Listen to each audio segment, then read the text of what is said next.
Bismillahirrahmanirrahim. Assalamualaikum warahmatullahi wabarakatuh. Selamat siang semuanya.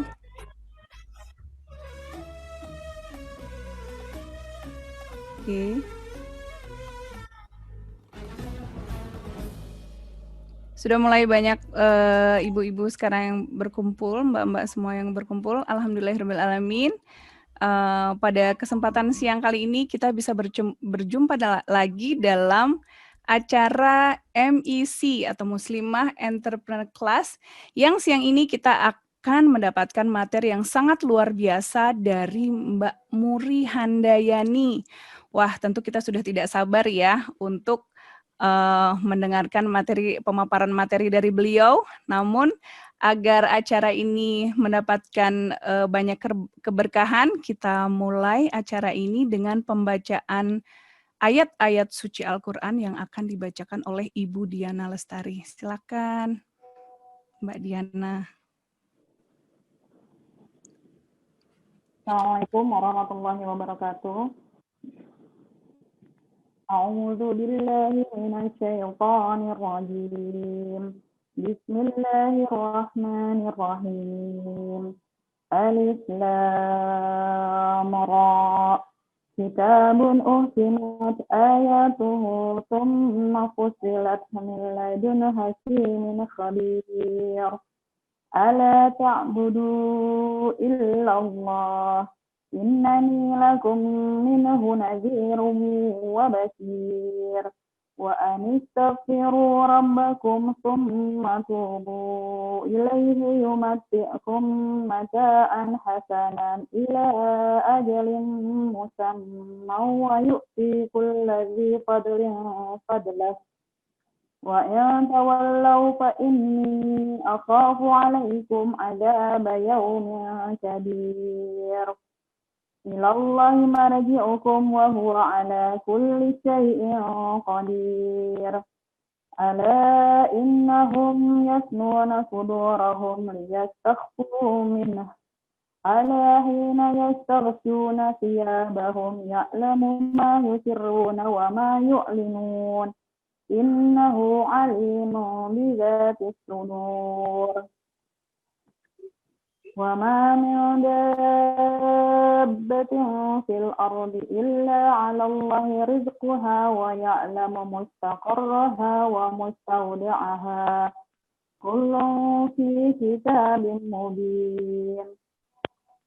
وهو الذي خلق السماوات والأرض في 6 أيام وكان عرشه على الماء ليبلوكم أيكم أحسن عملا ولئن قلت إنكم مبعوثون من بعد الموت ليقولن الذين كفروا إن هذا إلا سحر مبين ولئن أخرنا عنهم العذاب إلى أمة معدودة ليقولن ما يحدثه ألا يوم يأتيهم ليس مصروفا عنهم وحاق بهم ما كانوا به يستهزئون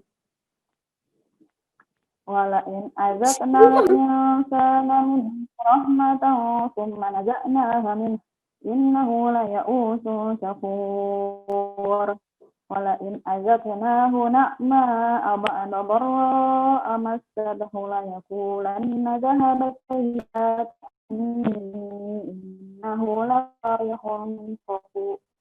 إنه لفرح فخور صدق الله العظيم. Assalamualaikum warahmatullahi wabarakatuh. Waalaikumsalam warahmatullahi wabarakatuh. Terima kasih kepada Mbak Diana yang sudah membacakan ayat-ayat suci Al-Quran. Insya Allah acara kita ini akan semakin barokah. Amin. Wah, sudah banyak sekali nih, 96 peserta dan akan terus bertambah. Dan isinya adalah hampir semuanya ibu-ibu rumah tangga ya. Betul ya? Oke, kita tentu sudah tidak sabar untuk mendapatkan materi dari Mbak Muri Handayani. Yuk kita sapa bareng-bareng Mbak Muri. Assalamualaikum Mbak Muri.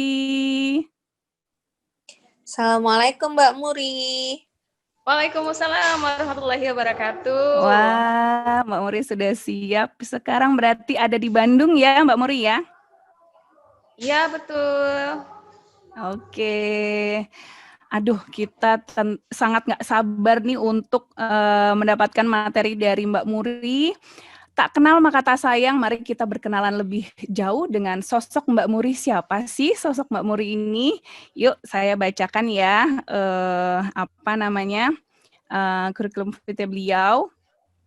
Mbak Muri Handayani, beliau lahir di Jakarta pada bulan November 1983. Jadi masih muda banget nih, sama saya juga masih mudaan Mbak Muri.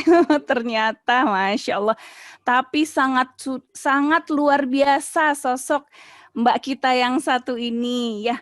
Beliau lahir di Jakarta November 1983, berarti bulan depan nih mau ulang tahun ya Mbak Muri ya, betul ya? Allah. Oh, iya. Oke, beliau pendidikannya di Teknik Informatika Universitas Budi Luhur. Nah, ada nggak nih yang satu alma mater sama Mbak Muri?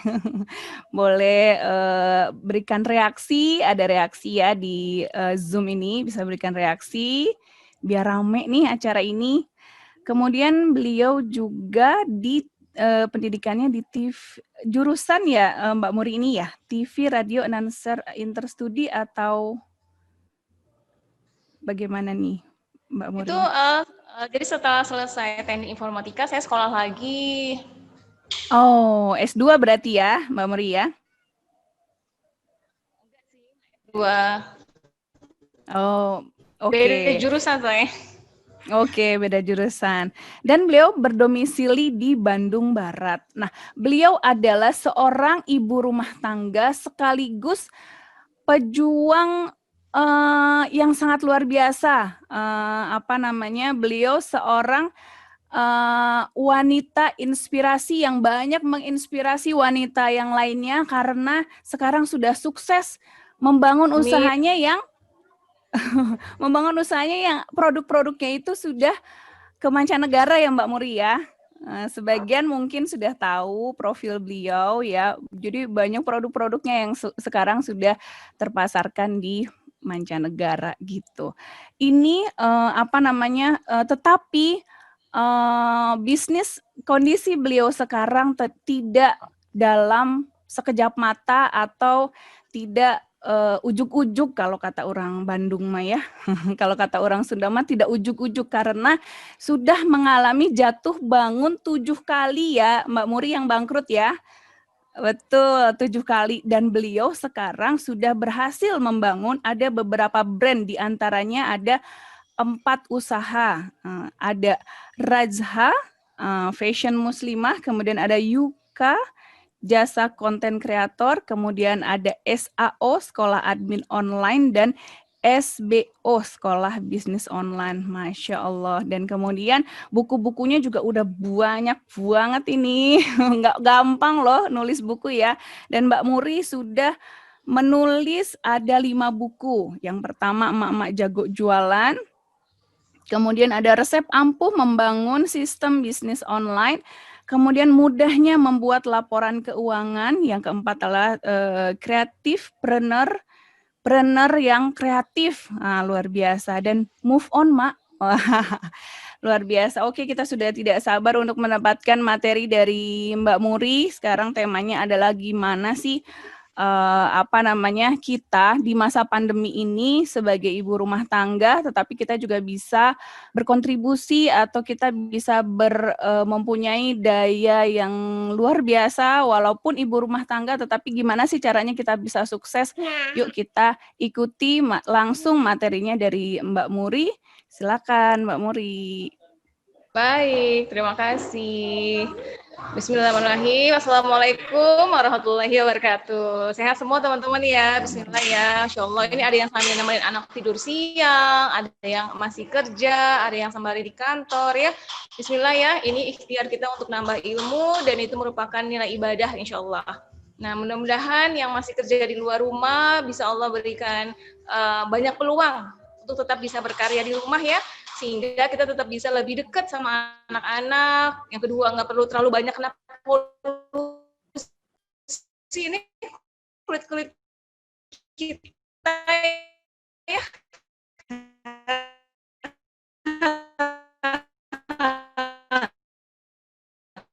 Polusi-polusi perjalanan gitu ya, bismillah. Mudah-mudahan bisa lebih banyak waktu di rumah lagi. Kalau memang ternyata lagi agak berbet sinyalnya putus, Mak, gitu. Jadi nanti saya berusaha untuk pelan-pelan menyampaikan materinya.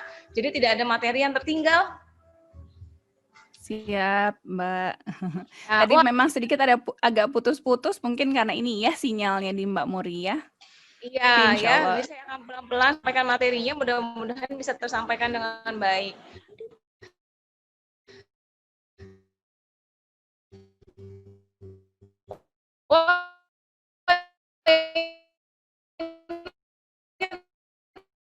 Ternyata ada yang juga dari budi luhur nih, ya, Mbak.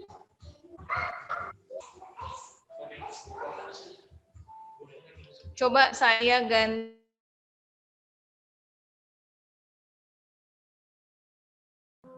Menulis.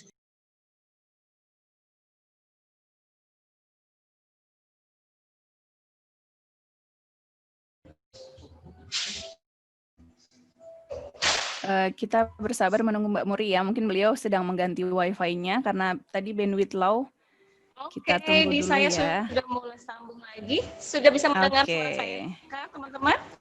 Sudah. Sudah bisa ya? Ya, oke.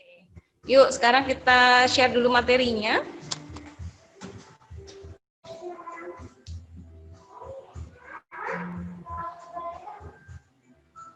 Bisa dari Mbak Gita aja ya, share materinya ya.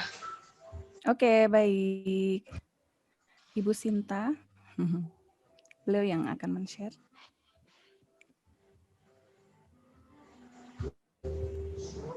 Sebentar.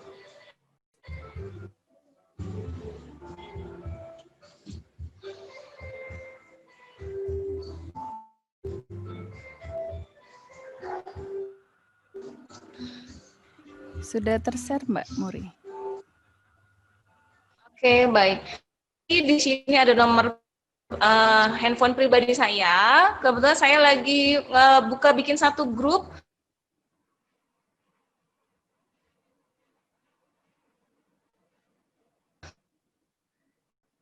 Awal malu ya, malu mau jualan, malu mau promo gitu. Insya Allah saya sudah buat grup WA-nya. Nanti kita saling tukeran nomor WA di sana. Boleh nanti catat nomor WA saya di screenshot, boleh. Nanti akan saya masuk jual beli khusus muslimah. Ya, nanti kita bisa belajar promosi di sana. Ada juga sharing-sharingnya sesi siang. Kalau pagi bisa jual saling tukar iklan. Nanti kalau siangnya kita saling sharing. Bismillah, saya lanjutkan pelan-pelan ya. Nah, ini di tahun 2011 itu saya mulai bisnis Raza, tahun 2011, yang memang sebenarnya bukan suatu niatan untuk mendirikan brand Raza. Sebenarnya itu kebetulan dalam artian memang sudah jalannya Allah ya. Coba saya mau cek dulu, apakah sudah bisa mendengar suara saya lagi kah? Sudah. Sudah, Mbak Muri. Oke, baik. Ya, siap. Nah, kemudian tahun 2013 saya mulai saya dan suami mulai mendirikan SBO, Sekolah Bisnis Online. Nah, jadi waktu di awal memang masih sendirian, dalam artian saya jalanin bisnis, suami masih kerja di tempat lain gitu. Nah, akhirnya karena cita-cita saya pengennya couplepreneur ya, jadi jalanin bisnis berdua, ngurus keluarga berdua gitu. Nah, akhirnya suami saya komporin tuh teman-teman untuk resign. Nah, alhamdulillah suami akhirnya mau resign dan jalanin bisnis bareng. Nah, di tahun 2013 baru mulai mendirikan SBO, Sekolah Bisnis Online. Dari 21.000 pesertanya dari 17 negara. Nah, serunya mereka tuh yang misalnya suaminya kerja ikut tuh, istri dan anak-anaknya. Nah, si istri bingung di kantor tuh ngapain ya. Nah, akhirnya ikut jualan online. Nah, serunya lagi mereka-mereka di luar negeri itu stok barangnya di Indonesia, marketnya di Indonesia, mereka cukup melakukan pemasaran melalui online di negara mereka tinggal saat ini gitu. Jadi untuk zaman sekarang menjalankan bisnis online tuh insya Allah mudahan dengan kita memanfaatkan teknologi yang sudah ada. Terus di tahun 2018 kami mulai mendirikan SAO, Sekolah Admin Online. Kalau ini kami mentraining para karyawan dari online shop untuk kita didik misalnya tentang ilmu marketing, ilmu penjualan seperti itu. Nah, karena pandemi sekarang jadinya kami tutup untuk kelas umumnya, sekarang kami hanya terima untuk kelas-kelas privat. Jadi per brand biasanya jadwal untuk dibawa ke rumah makmur ini dari ownernya sampai karyawannya bisa ngebahas tentang ilmu marketing maupun selling dan juga ilmu pengembangan bisnisnya. Kemudian di tahun 2020 nih sebenarnya Yuka ini sebenarnya udah berdiri dari tahun 2017. Nah, cuma karena dulu belum terlalu diseriusin, izin Allah di kala pandemi Yuka-nya malah naik daun, alhamdulillah. Jadi Yuka ini jasa konten kreator, kemudian jasa pengelolaan akun Instagram dan juga akun Facebook. Kemudian jasa pembuatan konten-konten buat pemasaran. Nah, alhamdulillah dari semua bisnis ini bergabung dalam satu manajemen. Jadi manajemennya satu, yang ngurusin karyawannya satu tim gitu ya, bagian keuangan satu tim. Nah, itu sekarang alhamdulillah Allah amanahi ada sekitar 72 karyawan yang kantornya itu berada di halaman rumah saya. Jadi nanti kalau teman-teman berkunjung sini bisa lihat kantornya deket banget karena cuma memang adanya di halaman rumah saya. Ya, mudah-mudahan kita bisa kopdar ya. Nah, yang saya mau sharing ke teman-teman adalah bagaimana sih seorang ibu rumah tangga menjalankan bisnis ini gitu ya. Kenapa jadi banyak banget bisnisnya gitu. Nanti boleh kita akan banyak sesi tanya jawabnya. Silakan boleh diganti slide berikutnya.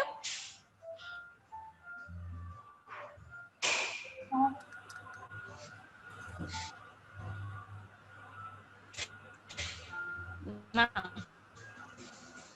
dari tahun 2011 memang saya langsung menjalankan bisnisnya secara online, full online. Saya nggak punya toko sampai sekarang, saya nggak punya kantor yang di pinggir jalan raya gitu ya.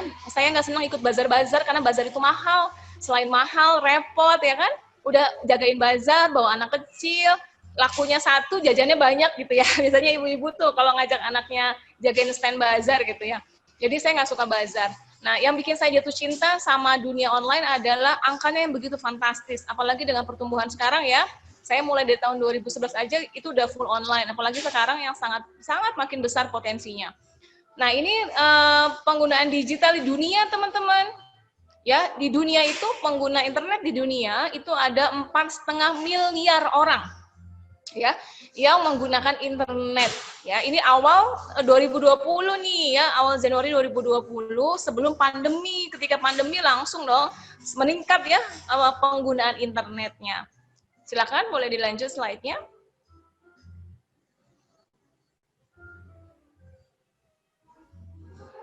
Nah, ternyata ya Indonesia itu masuk di peringkat kelima, teman-teman, tingkat dunia loh ya, dengan warganya, netizennya nih menggunakan sosial media terlama sepanjang hari. Di sini terlihat bahwa orang Indonesia rata-rata menggunakan mengakses sosial medianya per hari itu sekitar 3,5 jam. Ya, peringkat ke-5 di dunia. Jadi, wah ini potensinya luar biasa nih orang-orang Indonesia nggak bisa lepas dari sosial media ya. Ini rata-rata loh bagi yang online shop ya itu udah lebih dari 3,5 jam tuh hari. Jadi ini sangat potensial sekali untuk memanfaatkan sosial media bukan hanya untuk ajang narsis, bukan ajang pamer-pamer, tapi ajang untuk berkarya. Next.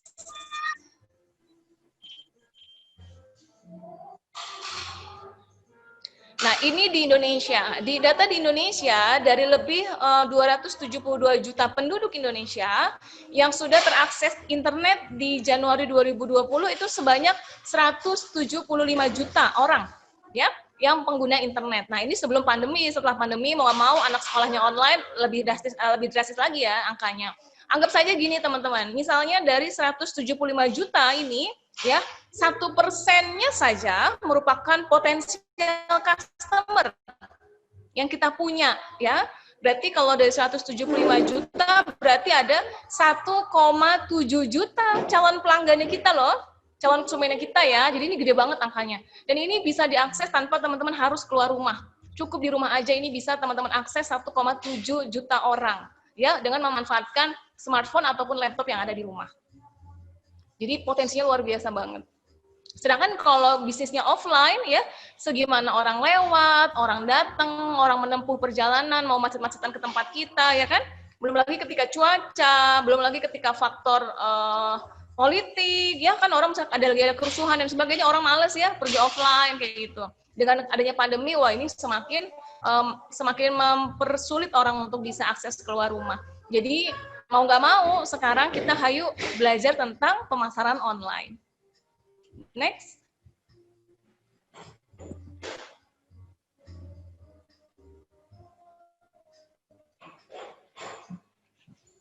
Nah, ini buat orang Indonesia ya.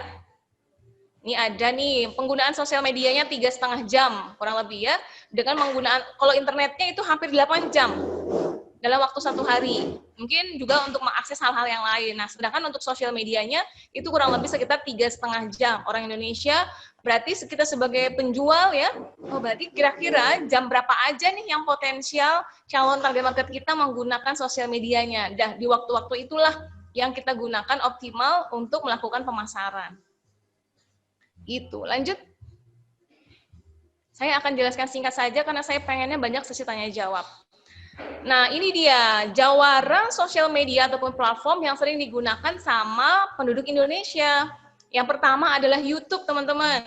Ya, YouTube. Padahal tahun 2019, 2018 lah ya, itu masih Facebook nomor 1. Ya, masih Facebook nomor 1. Dan ternyata sudah langsung disalib oleh YouTube. Sekarang YouTube nomor 1. Coba saya mau dengar pendapatnya teman-teman. Kenapa sih YouTube itu nomor 1 di Indonesia? Coba boleh silakan jawab. Di komen, diketik dulu. Kira-kira kenapa YouTube bisa menjadi platform nomor 1 di Indonesia yang paling sering diakses oleh warga, para netizen nih? Silakan yang mau jawab bisa di kolom chat ya. Silakan. Video konten orang Indonesia malas baca, good, bisa seperti itu. Mbak Nik, jangkauan lebih luas. Masyarakat Indonesia senang nonton, Mbak Laras ya. Mbak Neng Bunda juga. Manusia lebih suka nonton daripada gambar. Based on video, Indonesia suka hiburan. Audiovisual, gampang diakses. Oke, user friendly. Oke. Unik kontennya, nonton video lebih enak. Nah, coba teman-teman, oke seru nih ya, rata-rata memang karena Indonesia malas baca, senangnya visual ya. Coba jawab dengan jujur. Kalau anak rewel, apa yang kita kasih ibu-ibu? Kalau anak rewel, supaya diem, kita bisa kerja. Nah, ayo jujur pada aku ya. Jawabnya HP ya, HP, YouTube, tontonan. Oh, kasih mainan, baik, keren. Ya, nah itu lebih didominasi oleh dikasihnya.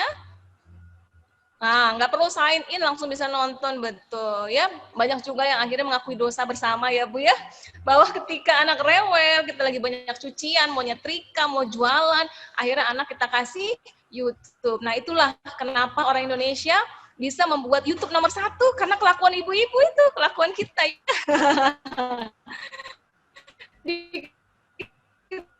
Dikit supaya anteng dikasih lah ya, karena memang seperti itu apa namanya solusi yang cepat terkadang ya gitu, walaupun mungkin yang saya paham teman-teman pasti bisa memilihkan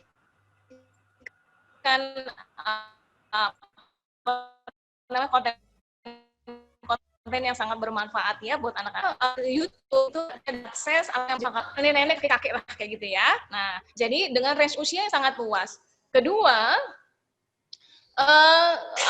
kedua itu tadi betul sudah ada yang jawab bahwa untuk nonton YouTube itu tidak perlu sign in. Ya, semua bisa nonton YouTube tanpa perlu sign in. Lain halnya dengan Facebook ataupun Instagram. Kalau kita mau buka konten Facebook, kita harus sign in dulu ke Facebook. Kita harus punya akun. Nah, ya. Kalau sama dengan Instagram, kalau orang mau lihat iklannya kita, maka hanya orang-orang yang punya akun Instagram dan orang-orang yang sedang sign in ke Instagram. Sedangkan YouTube itu tidak. Jadi teman-teman harus wajib banget menggunakan YouTube sebagai platform pemasaran. Ya, pertama karena sangat luas, kemudian kedua sangat mudah diakses. Lain halnya dengan sosial media yang seperti Instagram atau Facebook, karena orang harus punya akun dulu, harus sign in dulu ya, untuk bisa melihat iklan kita. Nah, beda dengan YouTube. Nah, selain itu, kalau teman-teman beriklan di YouTube ya, itu bisa tadi lintas usia. Kemudian bisa ini teman-teman, bisa lebih mudah untuk muncul di halaman 1 Google. Ya, bisa muncul di halaman 1 Google. Karena YouTube itu sudah menjadi miliknya Google. Beda dengan Facebook sama Instagram. WhatsApp, Facebook, Instagram itu satu geng. Ya, satu kepemilikan perusahaannya. Sudah dibeli-beli sama mereka. Nah, YouTube ini miliknya Google. Gitu. Jadi kalau di Indonesia masih nomor 1 search engine terbaik yang terpopulernya adalah Google. Jadi kalau ada orang cari produsen gamis anak Bandung misalnya. Nah, bagaimana caranya si video kita itu bisa muncul di halaman 1 Google. Nah, itu ada ilmunya lagi sebenarnya. Gitu ya. Jadi, ayo wajib mulai kita peka terhadap YouTube, bukan hanya dikasih supaya anak anteng ya, tapi sebagai media pemasarannya kita. Nah, nomor 2 adalah WhatsApp, teman-teman. Tentu teman-teman sadari bahwa kalau dibanding kita buka Facebook, buka Instagram, pasti lebih sering buka WhatsApp ya. Buka WhatsApp mungkin bisa 15 menit sekali gitu ya, begitu ada notif dibuka, Belum lagi grup-grup anak sekolah, ya, grup keluarga, dan sebagainya. Jadi, WhatsApp jauh mengungguli Facebook dan Instagram.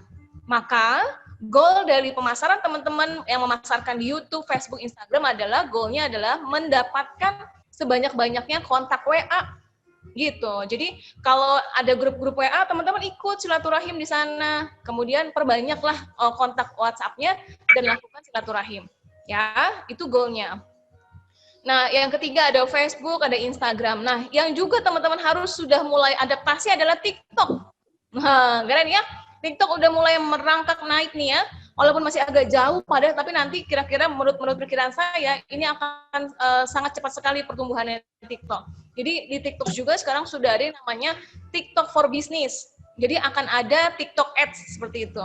WhatsApp juga nanti gosipnya akan ada WhatsApp Ads. Jadi nanti ketika orang-orang melihat status WA itu sudah ada iklannya seperti itu. Nah, itu kita harus peka tuh terhadap teknologi-teknologi seperti itu. Mbak Winda, semua akan TikTok pada waktunya. Nah, seperti itulah ya. Jadi kita tidak boleh anti sosial media. Seperti ada yang haram sosial media misalnya gitu ya. Toh pada akhirnya anak-anak kita, generasi di bawah kita, mereka tetap akan membuka sosial media. Daripada sosial media isinya hal-hal buruk, lebih baik kita gunakan dan kita ramaikan dengan hal-hal kebaikan. Nah, itu tugasnya kita. Karena kita tidak bisa memboikot total ya si sosial media. Tinggal kita ramaikan saja dengan orang-orang yang baik. Nah, gitu. Sehingga konten-konten yang diakses, yang dilihat lebih banyak, konten yang baiknya, konten buruknya pada akhirnya tertimbun. Nah, itu goalnya kita meramaikan sosial media seperti itu. Oke, next. Silakan.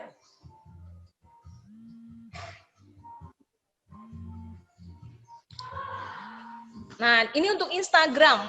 Pada awal Januari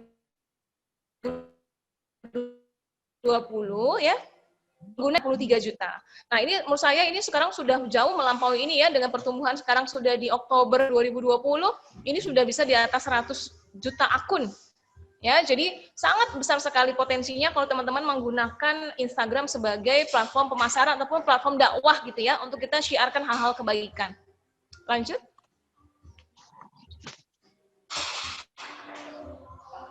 Dengan jumlah laki dan perempuannya hampir sama ya. Nah, ini dia yang mau saya buka ke teman-teman mengenai sudut pandang terhadap dunia pemasaran. Nah, saya sebenarnya diamanahi untuk membedah buku ini. Ya, membedah buku ini bukunya mana? Resep Ampuh Membangun Sistem Bisnis Online dengan tagline keluarga keurus, bisnis jalan terus. Nah, ini yang mau saya sharekan ke teman-teman bahwa ketika kita berniatan, aku mau resign supaya bisa di rumah, bisa banyak waktu sama anak. Tapi faktanya teman-teman, ketika kita merintis bisnis, ya itu berat sekali untuk kita bisa adil membagi peran untuk ngurusin produksi, untuk ngurusin pemasaran, ngurusin cucian, ngurusin anak belajar dan sebagainya. Itu memang berat banget gitu ya, karena kalau mudah itu pasti hadiahnya recehan ya, kan kita nggak mau hadiahnya recehan ya, pasti memang challenge-nya cukup besar.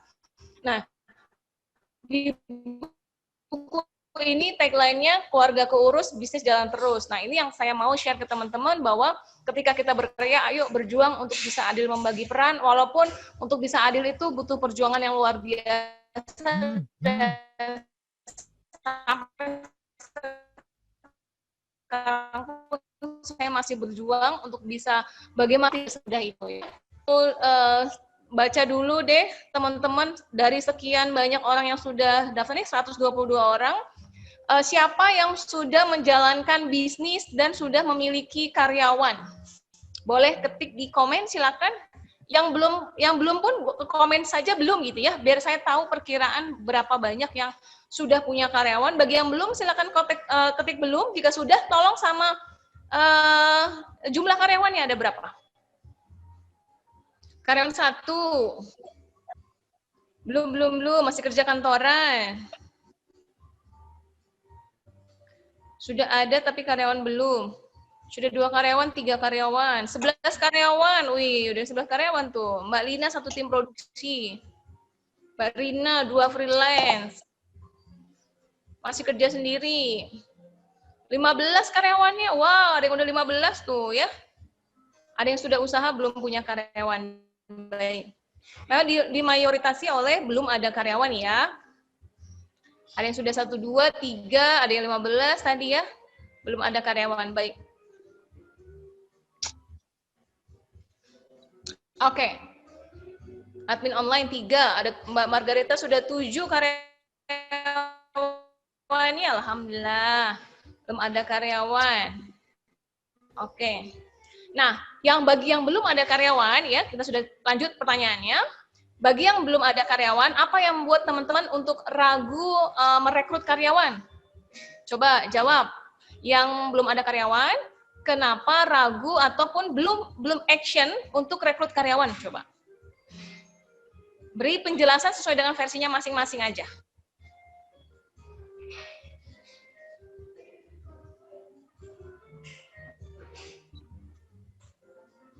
Belum memulai, belum boleh sama suami. Kalau belum boleh sama suami, betul ya, harus minta ridho suami dulu. Masih newbie. Kerja kantoran, belum fokus bisnis. Masih bisa ditangani sendiri, oke. Pasarnya belum banyak. Belum punya market yang luas. Karyawan yang harus digaji. Belum cukup buat karyawan, belum sanggup bayar. Skalanya masih kecil. Karena masih jadi reseller, belum sanggup bayar. Hasilnya belum cukup buat karyawan. Oke. Saya udah nangkep nih ya, rata-rata pertama kalau belum diridhoi sama suami, nggak boleh rekrut karyawan dulu ya, sampai harus betul-betul mendapat ridhonya suami. Kedua, merasa bisnisnya masih kecil, belum sanggup bayar. Ya, oke. Saya sudah dulu pertanyaan yang tadi. Sekarang saya mau bertanya lagi teman-teman.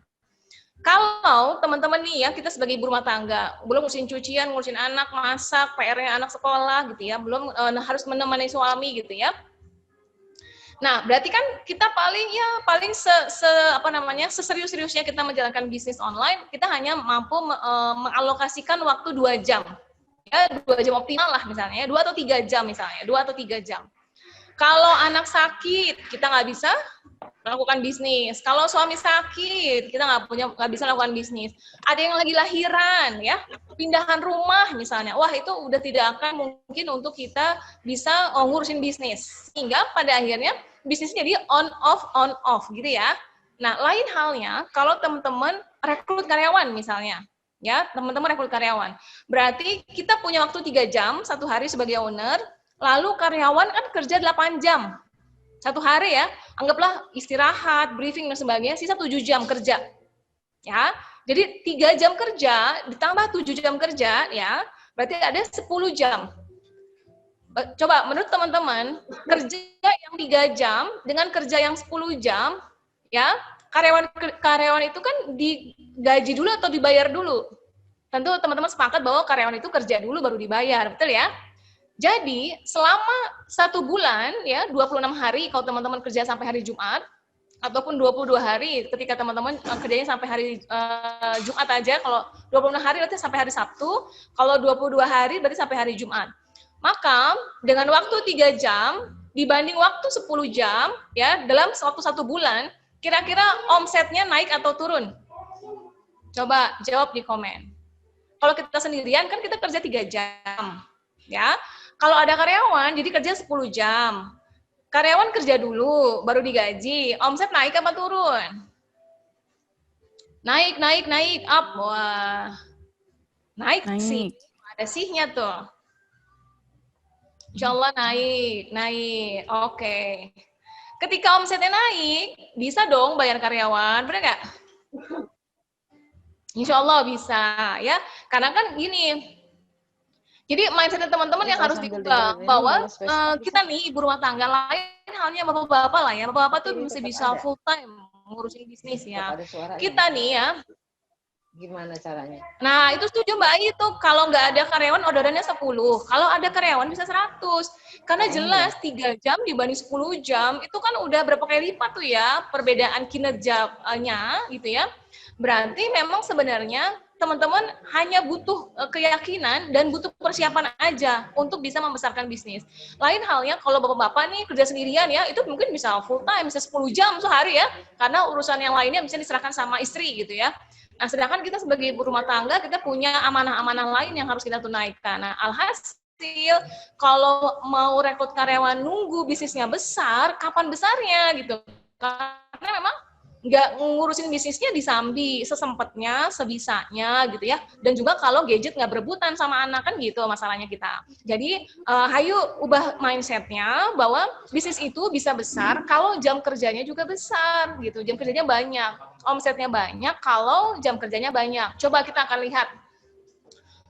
lihat bahwa ternyata apa yang kita lakukan ini memang baru sedikit banget. Jadi barang nggak laku itu bukan karena produknya teman-teman, tapi karena kita nggak sempat masarinnya gitu. Udah itu aja sebenarnya inti dari permasalahannya. Karena jangkauan marketnya kita masih kecil banget. Sedangkan kalau tadi teman-teman lihat data, yang makanya di awal saya kasih data ya, bahwa ada sekian juta orang yang itu bisa menjadi potensial marketnya teman-teman. Benar nggak? Tapi masalahnya kita megang handphonenya terbatas. Ya, kita terlalu sering megang HP, sama anak protes, kok bunda boleh pegang HP, aku enggak, gitu ya, masalahnya juga ibu-ibu tuh ya. Nah, sedangkan kalau karyawan yang pegang, kan memang sudah job desk-nya, gitu ya. Mbak Ayi, kalau ada karyawan, emak nggak oleng, ngasuh anak, ngurus rumah, emak mikirin action yang strategis saja, good, betul banget. Jadi kita hanya mikirin yang strategisnya aja. Hal-hal teknisnya itu harus dipegang sama karyawan. Jadi kalau sama prinsipnya saya dan suami nih ya, ini suami yang paling sering ngingetin saya bahwa kita boleh rekrut karyawan, tapi tidak boleh rekrut pengasuh. Jadi karena anak-anak harus betul-betul ada di tangan kita. Sedangkan untuk urusan pekerjaan itu harus didelegasikan ke siapapun gitu. Artinya ke karyawan, ke orang ketiga lah, ke pihak ketiga yang harus mengerjakan. Sehingga kita hanya mengerjakan hal-hal yang tidak mungkin didelegasikan ke orang lain. Gitu. Ya, hal-hal yang memang itu hanya kita yang bisa kita kerjakan. Nggak boleh didelegasikan sama orang lain. Contohnya, suami minta ditemenin, nonton lah misalnya sederhananya. Emang mau didelegasikan ke orang lain, nemenin suami nonton? Kan nggak mau ya. Nah, gitu ya. Nah, sedangkan untuk hal-hal lain, kayak ngurusin cucian, ngurusin masak, ngurusin bisnis, itu harus delegasikan ke orang lain. Sehingga kita bisa mengalokasikan yang memang Allah cuma kasih 24 jam loh, cuma sebentar gitu ya. Maka betul-betul kita prioritaskan hidup kita ini mau megang apa, mau ngerjain apa. Selagi itu bisa didelegasikan dan menjadi wasilah rezeki buat orang lain gitu ya, masih bisa jalan rezeki buat orang lain tuh insya Allah akan menjadi pahala juga kok gitu ya. Kalau produksi masih sedikit apa juga perlu karyawan? Coba Mbak Eka. Mbak Eka, produksinya sedikit karena apa? Karena permintaannya sedikit. Kenapa permintaannya sedikit? Karena melakukan pemasarannya sedikit, kan gitu ya. Kenapa melakukan pemasarannya sedikit? Karena sempetnya ngerjain pemasarannya cuma sedikit. Nah, gitu sih ujungnya. Ya. Jadi, kalau memang mau teman-teman mau seperti ini, seperti contoh ilustrasi di gambar saya, ini kita sambil ngasuh anak, ya kan? Nah, inilah karyawan-karyawannya teman-teman nih. gitu. Sehingga kita bisa fokus.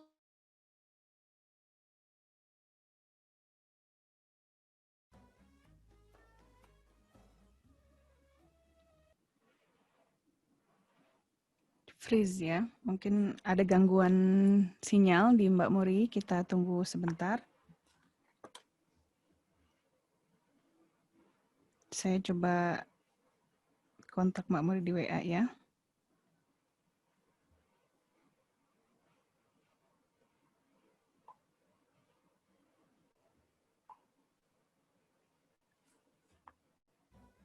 Terputus ya, oke. Iya betul, ada problem dari Mbak Muri. Sinyalnya sepertinya ini saya sedang koordinasi di WA, oke. Menghilang artinya biasanya sinyalnya, kita tunggu ya.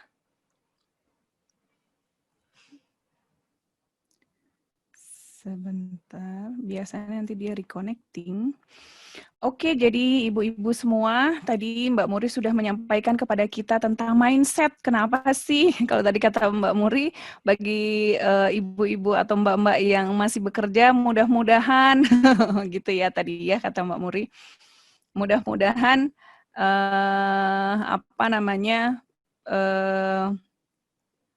bisa segera resign dan mempunyai waktu yang banyak bersama anak-anak. Video tidak perlu dimatikan kita karena tidak ada hubungannya dengan beliau kehilangan sinyal. Karena itu masing-masing kuota di kita. Ini berarti ada masalah di sinyalnya Mbak Muri, nggak apa-apa, nanti kita tunggu ya. Ini kerap terjadi ketika di training online. Memang seperti ini terkadang karena pengaruh besar dari internet ya. Mungkin kuotanya sudah banyak, tetapi internetnya sedang ada gangguan. Seperti kemarin juga saya pernah pengalaman. Kuotanya sudah oke, perangkatnya sudah oke, tapi ternyata angin besar. Ternyata pada waktu itu di Lampung dan di Garut pada waktu itu sedang angin besar. Saya sedang oke, Mbak Muri sudah mati lampu di rumah. Mati lampu di rumah kata beliau. Jadi terkadang saya pakai Telkomsel. Kalau misalnya listrik mati, sinyalnya juga kadang-kadang suka hilang gitu ya. Kita tunggu ya. Siap Mbak Muri, ditunggu. Oke ya, tadi Mbak Muri menyampaikan kepada kita, mudah-mudahan yang, ya halo. Ya, mungkin sambil nunggu kalau ada yang mau bertanya atau diskusi aja ya. Ini Mbak Muri udah masuk Boleh. ya? Udah masuk lagi ya? Sudah. Udah masuk lagi? Sudah.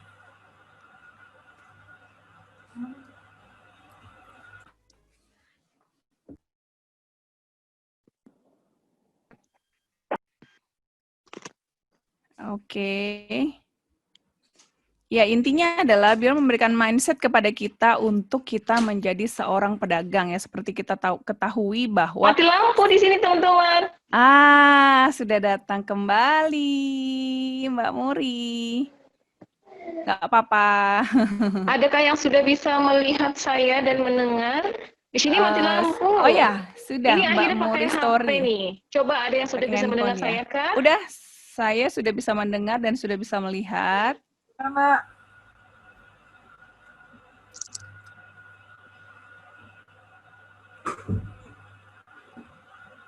Oh ya, wifi-nya itu ya. Harus dicolok ya Mbak Muri ya. Kita semua sedang menunggu Mbak Muri.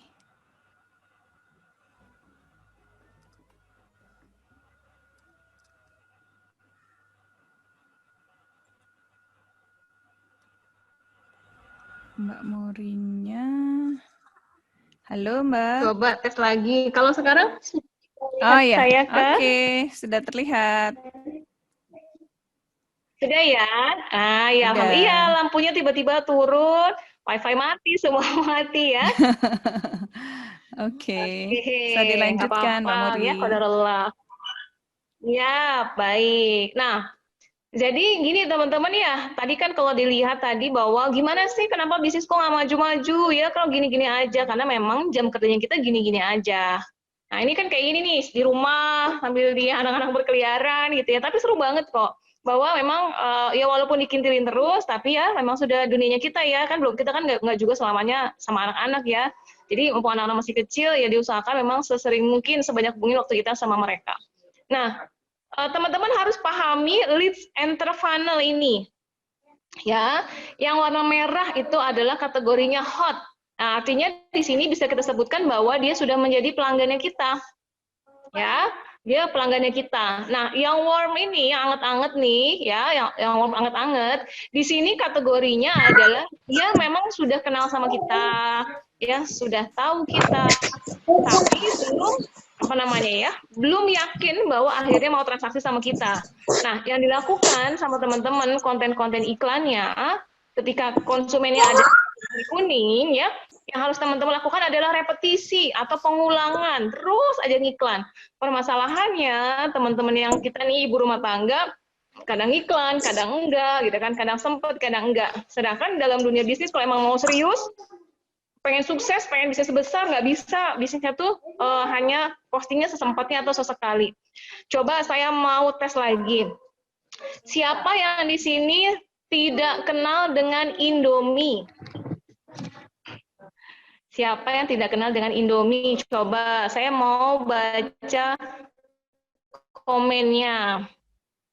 Ada nggak sih yang nggak kenal dengan Indomie? Langsung seleraku. Kenal, Mbak Ulia. Makanan favorit ya, kenal banget. Ya, kenal ya. Ada nggak sih yang nggak kenal ya? Coba aku pengen penasaran deh. Ada nggak sih yang nggak kenal? Kenal banget ya, kenal. Nah, pada faktanya tidak ada mungkin ya, tidak ada orang Indonesia yang tidak kenal Indomie. Teman-teman lihat, ya, tapi teman-teman lihat bahwa Indomie yang omsetnya sudah triliunan ya, mereka mesti selalu ngiklan dan mereka ngiklan setiap hari, betul? Ya kan? Sudah sebesar itu loh mereka, tapi mereka ngiklan setiap hari. Itu artinya apa? Dalam dunia bisnis tidak boleh ada yang namanya berhenti ngiklan teman-teman. Ya, yang udah gede aja segede raksasa gitu perusahaannya triliunan nilainya omsetnya ya itu masih ngiklan. Nah, apalah kita? Ya, kalau kita mau bisnis sukses, mau bisnis besar, mau diingat orang, ya kita harus konsisten iklan. Apakah berbayar atau gratis, itu bisa dilakukan bagaimana saja strateginya. Intinya tidak berhenti iklan. Oke? Nah, kategori yang kuning tuh ya, artinya kita bisa closing, misalnya bisa jadi dia akhirnya beli di kita di konten kita yang ke-72 lah, misalnya gitu ya. Padahal kita udah posting dari postingan konten yang pertama. Nah, jadi memang harus repetisi atau pengulangan untuk orang yang di kategori kuning. Dia udah kenal kita, udah tahu produknya, udah tahu manfaatnya, hanya belum nemu momen klik untuk akhirnya aku beli deh.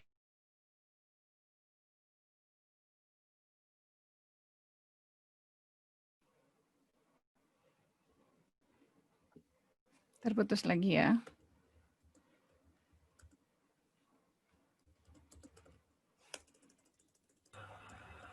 Mbak Murinya, keluar lagi kah? Terputus lagi, Mbak Muri. Coba kita WA lagi.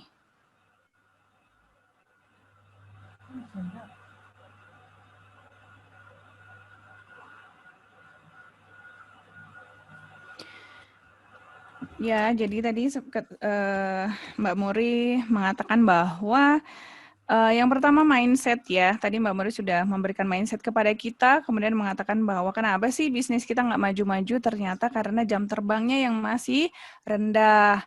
Nah, supaya jam terbangnya tinggi, berarti kita harus membeli jam terbang orang lain, artinya membayar karyawan. Nah, Mbak Muri sudah kembali on. Silakan Mbak Muri.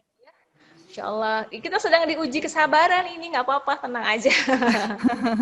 Nggak apa-apa, ya, Mbak Muri. Jadi tadi kalau di kategori yang merah tuh, yang hot itu mah kita tinggal posting, Mbak ini aku ada barang baru, itu dia tinggal oke, nah tinggal gitu aja tuh. tentu jumlahnya sangat sedikit ya, dan itu untuk menjadi oke tadi kan butuh diolah. Nah, itu diolah dari yang kuning dulu kan ya, dari sebelum ke merah, dia sebelumnya adalah di kuning. Kategori kuning ini dia sudah tahu kita nggak nipu, sudah tahu produk kita, sudah tahu dia masalahnya apa, dan produk kita adalah solusinya. Nah, itu di kategorinya kuning. Tapi permasalahannya, sebelum mereka masuk kategori kuning, mereka itu sebenarnya ada di kategori hijau. Ya, di kategori hijau ini dikatakan kategori market yang cold, market yang dingin, belum kenal kita, ini nipu atau enggak, ini Mak Muri siapa gitu ya, ini produknya apa, ya aku butuh nggak sih produknya dan sebagainya. Maka konten-konten yang harus teman-teman sajikan buat orang-orang di kategori ini adalah edukasi. Jadi bukan konten sale, promo, bukan. Mau promo kayak apapun, dia merasa tidak butuh, merasa tidak ingin, dan merasa nggak kenal kita, ya dia tidak akan melakukan transaksi. Untuk kategori yang cold ini, itu sebentar, itu kucing.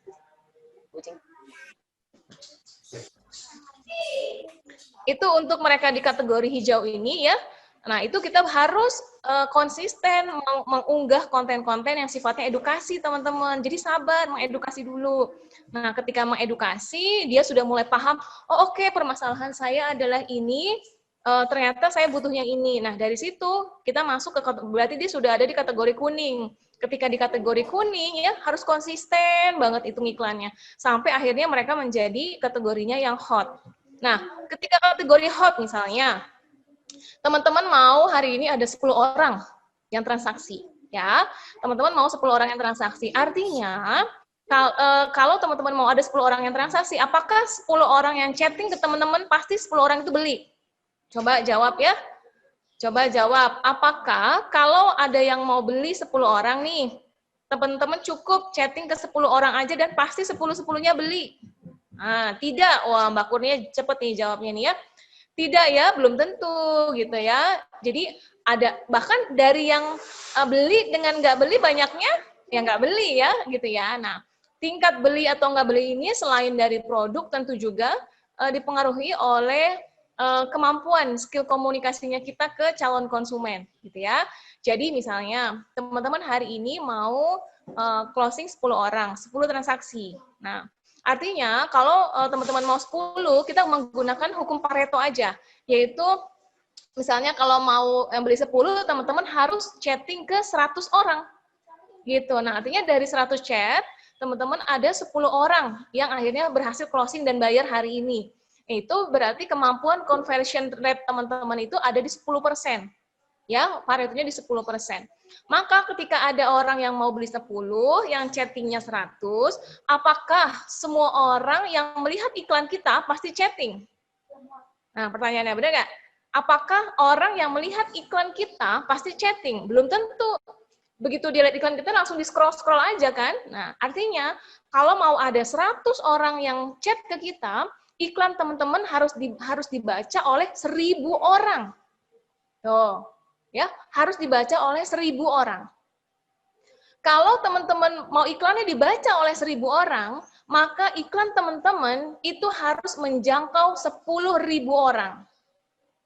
Jadi si iklan kita ini bergentayangan di 10.000 tampilan layar handphone orang. Karena kan belum tentu dibaca ya. Jadi yang cuma sekitar lewat, itu totalnya ada 10.000 orang. Si iklan kita itu bergentayangan di 10.000 orang scrolling. Nah, akhirnya dari 10.000 ada 1.000 yang baca, dari 1.000 yang baca ada 100 yang chat, ada 10 yang closing. Permasalahannya, iklan teman-teman apakah setiap hari sudah dilihat oleh 10.000 orang? Benar nggak? Belum tentu kan, karena kita memang iklannya sedikit, friendlist kita sedikit, nawarinnya ke itu aja, ke teman-teman kita aja, ke keluarga kita aja. Nah, akhirnya tingkat closingnya pun akan semakin kecil, karena seperti piramida terbalik seperti ini, teman-teman. Ya, 10 yang closing, 100 yang chat, 1.000 yang baca iklan, 10.000 yang terpapar oleh iklan kita, 100.000 nilai jangkauan dari kontennya kita. Untuk ada 100.000 jangkauan kontennya kita, maka nggak bisa tangan kita sendiri, teman-teman. Ya, kita urusan rumah, urusan anak, urusan suami, nggak bisa. Kita megang untuk bisa menjangkau di 100.000. Maka dibutuhkan yang namanya tim. Gitu. Mbak Oli nanya, efektif nggak sih broadcast message? Kalau kami tidak pernah, bukan tidak pernah ya, udah nggak mau lagi broadcast. Karena keblok akunnya ya, sayang akun WA-nya nanti keblokir, susah lagi diurusinnya.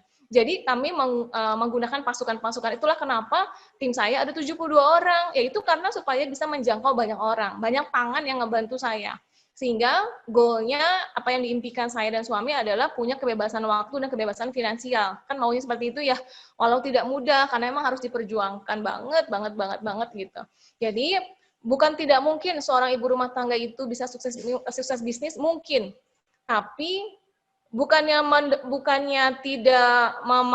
mendahulukan Allah ya, tapi untuk kita hanya 2 tangan sendiri untuk bisa punya bisnis sukses, pengen punya rumah cash, pengen berangkatin orang tua haji umroh, itu cukup berat banget dan kita nggak tahu kapan bisa terwujudnya kalau hanya menggunakan 2 tangan kita aja. Dan tentu ketika hanya menggunakan 2 tangan kita aja, ingin mencapai impian yang begitu besar, akan banyak sekali pengorbanan-pengorbanan yang butuh air mata, betul ya? Di satu sisi kita pengen ngejar penjualan, di satu sisi anak lagi rewel. Benar? Di satu sisi kita pengen ngejar penjualan, di satu sisi suami cemberut. Ya, ketika suami cemberut, nggak ada yang peluk-peluk, akhirnya bahaya. Kalau yang peluk-peluk orang udah ya. Ya, jadi teman-teman sadar itu bahwa untuk sukses bisnis ibu rumah tangga itu mungkin, sangat mungkin. Tapi pahami ini dulu nih, logika ini dulu ya. Harus banyak tangan yang membantu kita. Insya Allah dengan teman-teman punya tim nanti akan tutupkan rezekinya. Nah, lalu kapan sih tepatnya teman-teman boleh rekrut karyawan? Ya, kapan? Nah,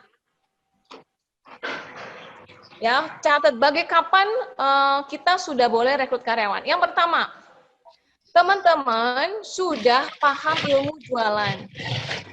Ya, sudah paham ilmu jualan. Yang kedua, teman-teman sudah praktek tuh ilmu jualannya. Dari praktek ilmu jualan, baru ada 1, 2, 3. Nah, itu sudah ada tanda bahwa teman-teman sudah memiliki ilmu jualan, sudah praktek, dan sudah ada hasil. Nah, prakteknya berarti sudah ada produk dong. Nah, ini bagus, karena harus ada produk dulu yang teman-teman untuk praktek jualan. Dan sudah tahu target market yang jelas itu siapa, kita menyasarnya kemana. At least punya ilmu jualan lah, ya, punya ilmu jualan. Dan sudah praktek ada hasil. Nah, kenapa hasilnya belum banyak? Ini hanya masalah duplikasi kan, hanya masalah duplikasi waktu, karena nggak sempet. Maka ketika teman-teman sudah ada produk, sudah tahu cara jualan, sudah praktek dan ada hasilnya, 4 kategori ini, maka teman-teman sudah bisa rekrut karyawan. Ya, karena teman-teman tinggal menduplikasi waktu, tadinya cuma 2 jam, 3 jam, sekarang menjadi 10 jam. Insya Allah nanti hasilnya akan lebih banyak. Gitu. Yuk, next ke slide selanjutnya.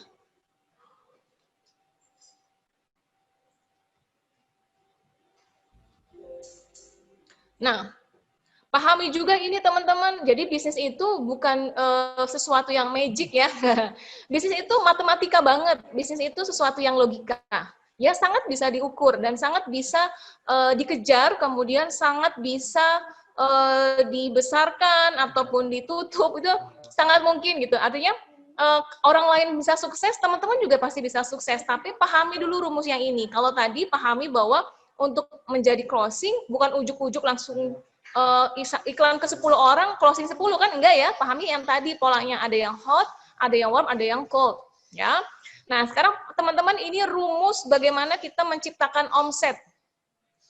Ya, yang pertama adalah calon pelanggan. Nah, calon pelanggan ini adalah jumlah chat yang tadi sudah saya sampaikan di awal. Orang mau beli ke kita 10 orang, artinya harus ada 100 orang yang chat.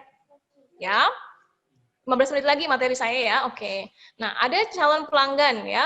Nah, kemudian conversion rate. Conversion rate itu, kalau tadi 100 orang yang chat ya, kemudian 10 orang yang akhirnya beli, nah itu artinya 10% kan, dari 100 itu menjadi 10 itu 10%. Maka conversion rate-nya ditulisnya nanti 10%. Maka calon pelanggan dikali conversion rate adalah jumlah pelanggan teman-teman ada berapa sih selama 1 bulan tuh? Nah, gitu ya. Nah, kelemahan ibu rumah tangga yang baru mulai jualan itu tidak punya database pelanggan. Coba ngaku, siapa yang memang sudah punya database pelanggan? Itu wajib banget teman-teman punya. Sederhana deh, pakai buku dicatat atau bikin di Excel ya, nama, nomor WA, kemudian produk apa yang pernah mereka beli, kapan terakhir mereka beli. Nah, itu teman-teman harus punya catatannya. Itu harta karun banget loh. Oh, alhamdulillah Mbak Lina udah punya ya. Ya, teman-teman yang belum punya, ayo wajib banget untuk punya database pelanggan. Nggak boleh hanya mengandalkan disimpan kok Mbak Muri di WA, nggak boleh. Disimpan kok di nomor kontak, nggak boleh ya. Karena kan nauzubillah misalnya HP bisa hilang, HP bisa rusak, data bisa crash gitulah istilahnya. Jadi harus selalu punya database pelanggan. Ini harta karun banget. Kemudian dari jumlah pelanggan dikali jumlah transaksi. Jumlah transaksi adalah berapa kali si misalnya Mbak Yuli nih sebulan berapa kali nih beli di kita nih? Nah, misalnya 1 kali atau 2 kali. Catat ya, Mbak Yuli beli berapa kali. Itu namanya jumlah transaksi. Berikutnya rata-rata penjualan. Rata-rata penjualan itu nilai rata-rata dalam 1 kali transaksi berapa sih? 100.000, 200.000, atau 50.000, itu namanya rata-rata penjualan. Maka jumlah pelanggan dikali jumlah transaksi dikali rata-rata penjualan itu adalah perkiraan omset yang akan teman-teman dapetin. Ya. Lalu omset itu kan bukan profit ya. Omset itu semua uang masuk kecuali ongkos kirim ya buat teman-teman yang belajar jualannya online. Ongkos kirim tidak termasuk dalam omset. Nah, omset dikali margin. Apa itu margin? Coba saya mau dengar dulu, mau baca dulu. Ada yang udah paham margin? Kalau udah paham, saya nggak perlu jelasin nih. Margin itu apa sih? Coba mungkin Mbak Elisa bisa jawab. Mbak Elisa Marta, margin adalah keuntungan, kata Mbak Nur. Coba yang lainnya.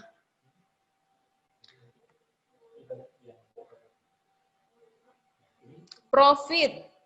Ada yang bilang keuntungan, ada yang profit, pendapatan dikurang biaya-biaya, keuntungan, persentase keuntungan.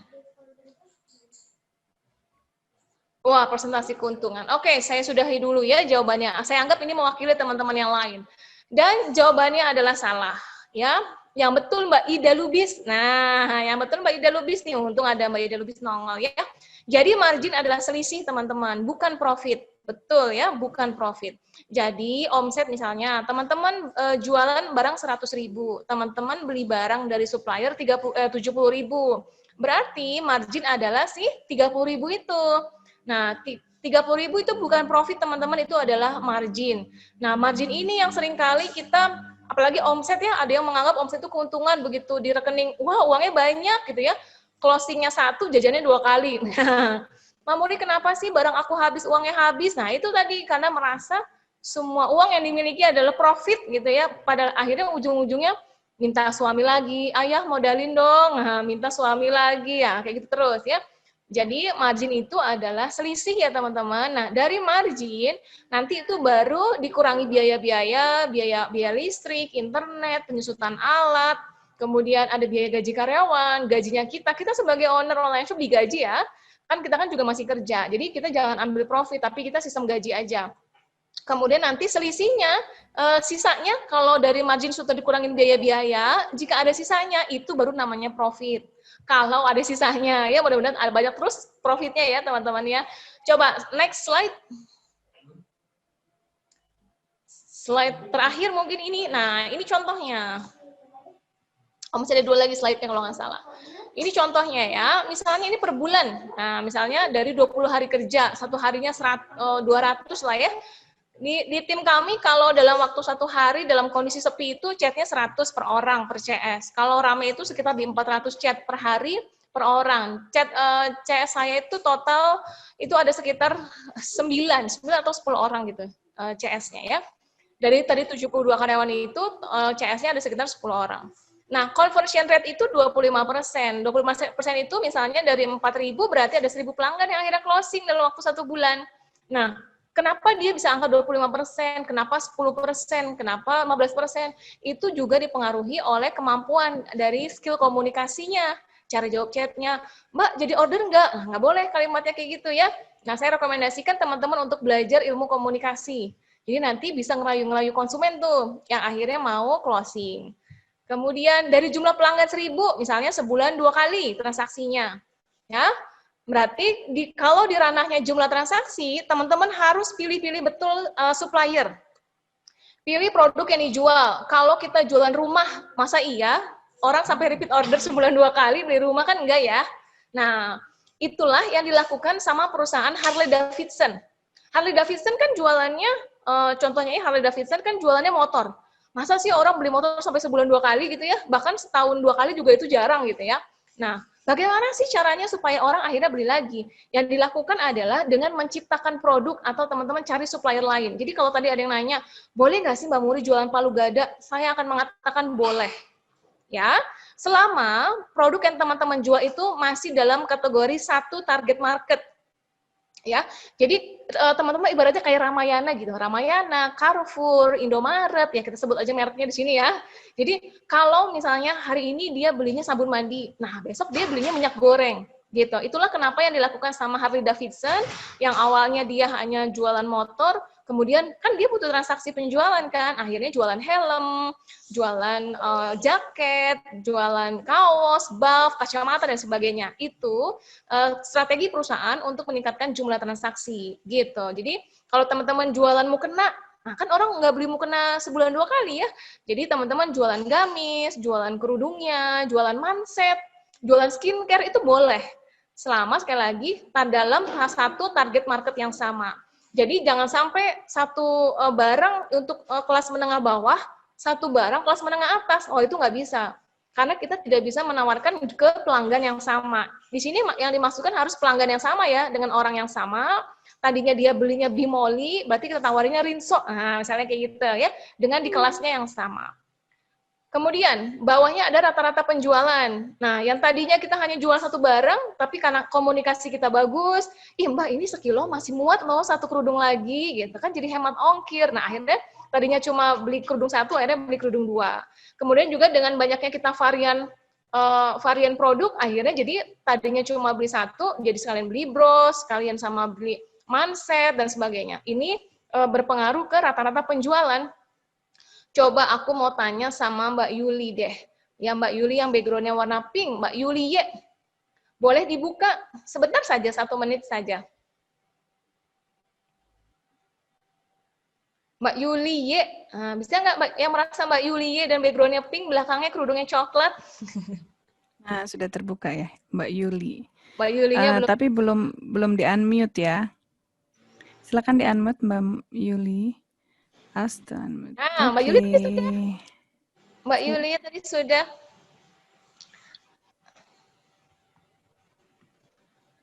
Oke. Nah, Mbak Yulinya belum. Saya jawab dulu pertanyaan Mbak Yuli. Belum, Mbak Yulinya belum unmute. Katanya ada teman yang menyarankan jualan satu produk saja jika ingin membesarkan usaha. Menurut Mbak Muri bagaimana? Kalau menurut saya, tidak harus satu produk, tapi harus satu target market. Itulah kenapa pada akhirnya saya mendirikan Raza, saya ada Raza Enco, saya ada Yuka, saya ada SBO, itu masih berada di ranah satu target market. Jadi nggak masalah, kan bisnisnya mau cepat besar, mau cepat banyak manfaatnya gitu. Jadi nggak masalah. Coba teman-teman tengok Ramayana, tengok Indomaret, kan produknya nggak cuma satu, nggak cuma minyak goreng aja, kan enggak, ada macam-macam. Jadi boleh, ya. Mbak Yuli, halo. Mbak Yuli, domisili di mana?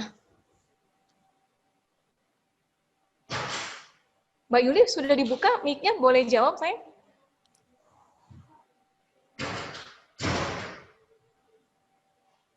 Mbak Yuli? Mbak Yuli. Oh, kalau terhambat nggak apa-apa, Mbak. Lanjut aja. Oke. Aku tanya ke Mbak Gita deh. Mbak Gita tinggalnya di mana? Saya di Depok, Mbak Muri. Di Depok. Mbak Gita, apakah kamu suka jajan chat time? Jarang sekali. Halo, ya Mbak Muri? Pernah, tapi jarang sekali. Ya. Ketika datang ke kasirnya chat time, ya ditawarin, Mbak, cuma nambah 3.000 bisa dapat yang gelas besar loh. Yes. Nambah nggak akhirnya? Nambah. Nah, itu dia. Itu salah satu cara juga untuk meningkatkan rata-rata penjualan. Iya nggak? Itu kan ditawarin topping juga, Mbak. Mau pakai juga toppingnya. Mana, mau pakai yang jelly-jelly, mau pakai yang apa, bener nggak?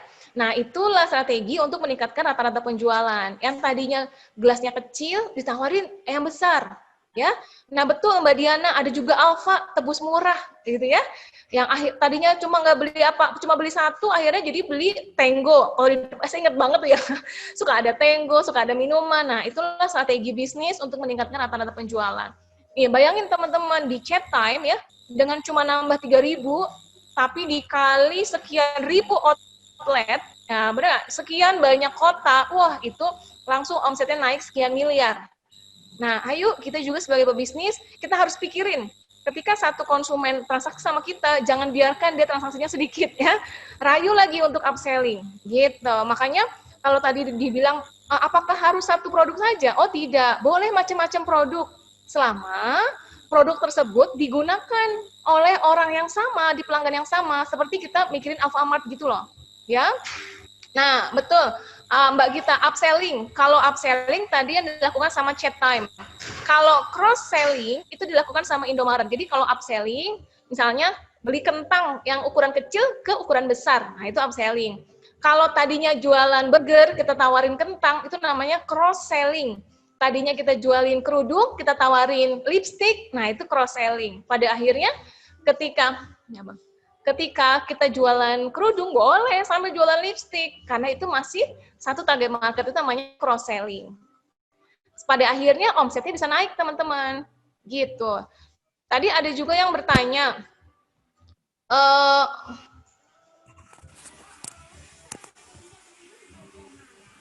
mana tadi ada yang tanya,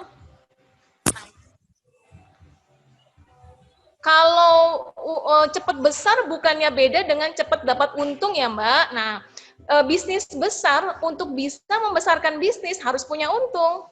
Tidak bisa perusahaan bertumbuh kalau nggak punya untung. Dari mana anggarannya? Paling suntik dana, benar nggak?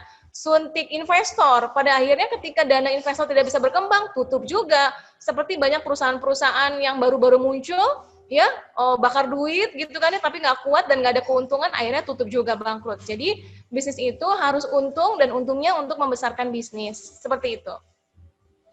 Kemudian omset, nah omset dikali margin 25%, maka total margin menjadi 50 juta. Nah, coba aku mau di slide berikutnya Mbak Gita, boleh?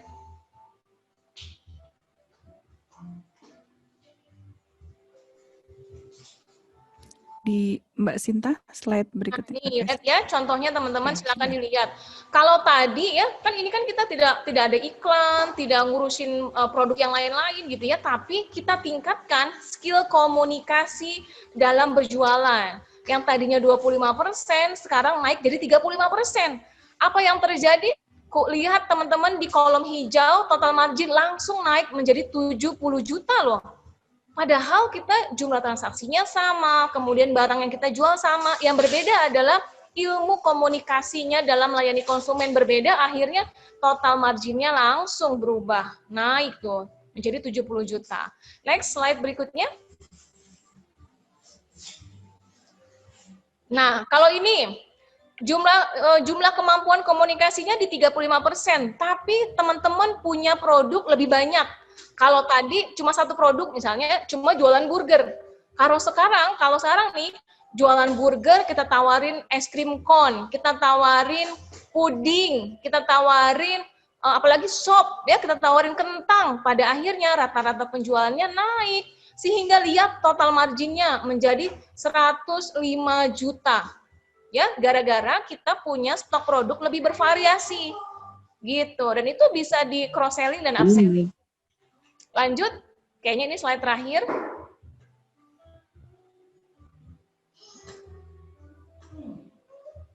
Oke, nah ini tadi masih awal ya, awalnya total marginnya di 50 juta. Coba slide berikutnya.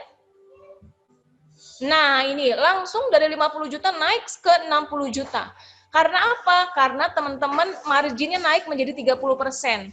Yang tadi awal-awalnya teman-teman hanya menjadi reseller ya, misalnya reseller kan marginnya di 15% ya, 20%. Sekarang teman-teman naik jadi agen atau menjadi distributor ya, harus siap lebih serius lagi bisnisnya kan. Kalau bisnisnya lebih serius kan kita bisa ambil lebih banyak produknya ya, ataupun kita siap dengan target-target penjualan yang lebih banyak. Pada akhirnya teman-teman bisa mendapatkan margin lebih besar, nanti menjadi total margin didapatkannya jadi lebih besar, seperti itu. Oke, untuk materi seperti ini, silakan teman-teman yang mau bertanya. Saya izin 1 menit, mau minum dulu sebentar ya. Oke. Oke, kita sambil menunggu Mbak Muri, supaya kita juga bisa sama-sama, bagi yang mau ke toilet, boleh. Kita break dulu 2 menitan ya. Buat yang mau ke toilet, boleh.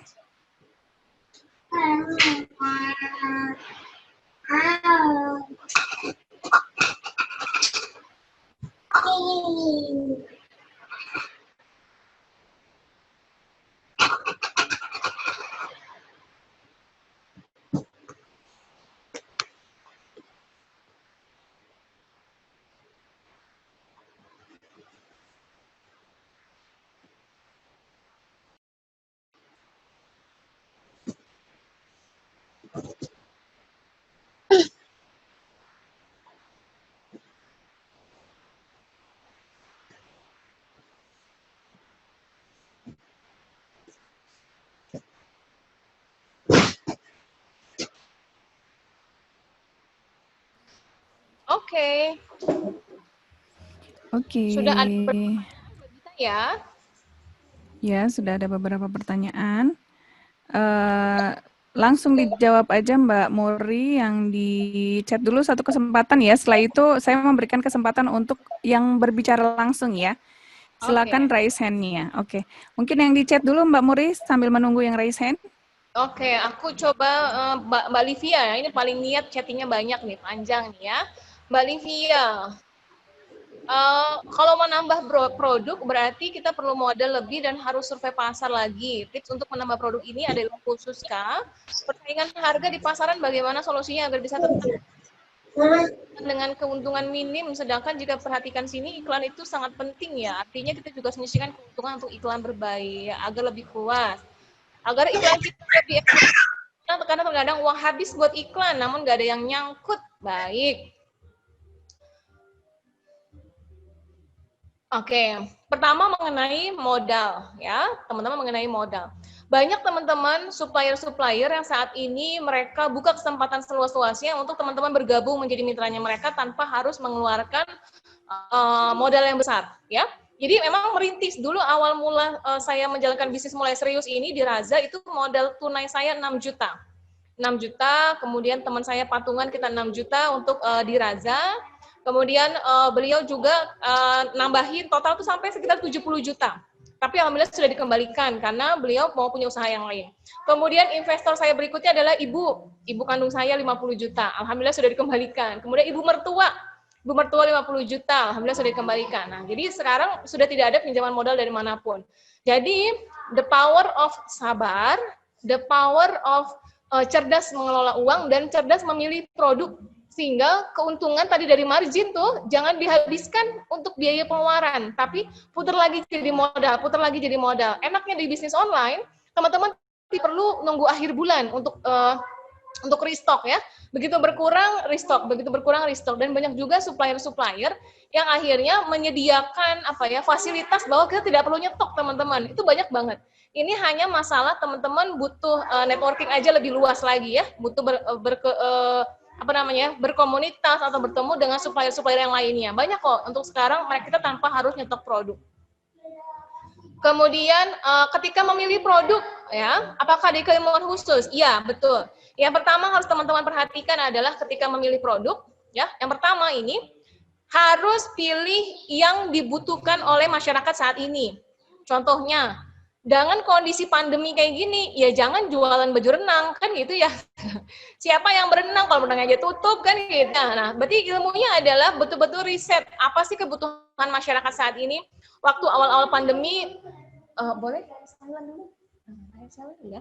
Waktu di awal-awal pandemi itu, saya sampai jualan kurma, alhamdulillah sekian ton, jualan frozen food, jualan madu, dan sebagainya. Jadi, it's okay kok jualan palu gada selama kita survive. Dan selama produk tersebut dibutuhkan oleh pelanggan kita, gitu ya. Fokusnya pelanggan yang udah ada, jadi bukan mencari pelanggan baru. Oh, pelanggan kita nih dia butuh apa ya? Oh, kita jualan buku anak nih. Wah, ibu-ibu nih butuh vitamin nih buat anak-anaknya di masa pandemi ya. Ibu-ibu kan lebih parno lagi, takut anaknya sakit. Jadi kita tawarin vitamin-vitamin buat anak. Kemudian, wah ibu-ibu nih anaknya bosen. Kita apa? Yuk kita jualan mainan edukasi sehingga bisa main bareng-bareng sama ibunya, sama ayahnya, sama anaknya di rumah. Nah, itu masih nyambung gitu. Jadi pilih produk yang memang itu masih di pelanggan yang sama. Oke? Dan tidak boleh jual yang satu mahal, yang satu kelasnya Ramayana, yang satu kelasnya Sogo. Nah, itu nggak nyambung. Kita tawarin produk Sogo ke pelanggan Ramayana, pasti dibilang mahal. Kita tawarin produk Ramayana, padahal pelanggan kita orang-orang Sogo, ini produk apaan ya, gitu ya, nggak akan mau beli. Nah, seperti itu. Ya, sehingga teman-teman bisa berjualan produk yang tepat ke orang yang tepat. Oke, kemudian Tadi sudah menjawab pertanyaan yang di chat ya, Mbak. Sekarang beralih dulu ke yang Raisen ya. Oke, boleh silakan Mbak Gita. Oke. Ada Mbak Nisrina Albarazir. Silakan di unmute. Oops. Silakan di unmute Mbak Nisrina. Ya, Mbak. Assalamualaikum Mbak Muri, Mbak Admi. Mbak Nisrina ya. Assalamualaikum warahmatullahi. Sebelumnya mohon maaf saya matikan kamera sambil ngurus baby ya, Mbak. Siap. Ya. Gini Mbak Muri, mau nanya karena ya ini saya baru punya baby, terus mau balik ke bisnis lagi. Nah, itu kita nunggu profit bisnis dulu untuk menggaji babysitter atau kita gaji babysitter dulu supaya bisa fokus bisnis. Nah, ini yang mana dulu nih, Mbak? Itu aja Mbak Muri, makasih banyak. Ya, saya memulai Raza tahun 2011 itu dengan baby usia 6 bulan, Mbak. Ya. Oh ya, sama nih. Sama ya. Nah, Ya. jadi saya memilih untuk rekrut karyawan, bukan rekrut babysitter. Okay. Kalau saya memilih rekrut karyawan, artinya saya bekerja 2 jam, karyawan bekerja 8 jam. Itu bisa membuat bisnis kita berjalan 10 jam. Kalau saya rekrut babysitter ya, sesempet-sempetnya kita, karena tetap aja kita harus ASI, harus ngurus rumah dan sebagainya, pada akhirnya dengan kita rekrut babysitter, kita hanya jadi punya waktu 5 jam misalnya, atau hanya punya waktu 4 jam. Karena ujung-ujungnya tetap aja megang anak. Gitu ya. Dan akan gini, kalau kita kehilangan bisnis itu oke, tapi kita nggak mau kehilangan anak.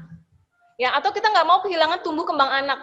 Kita nggak mau anak itu disuapin sama orang lain. Itu harganya lebih mahal dibanding omset 1 miliar misalnya. Ya. Ya.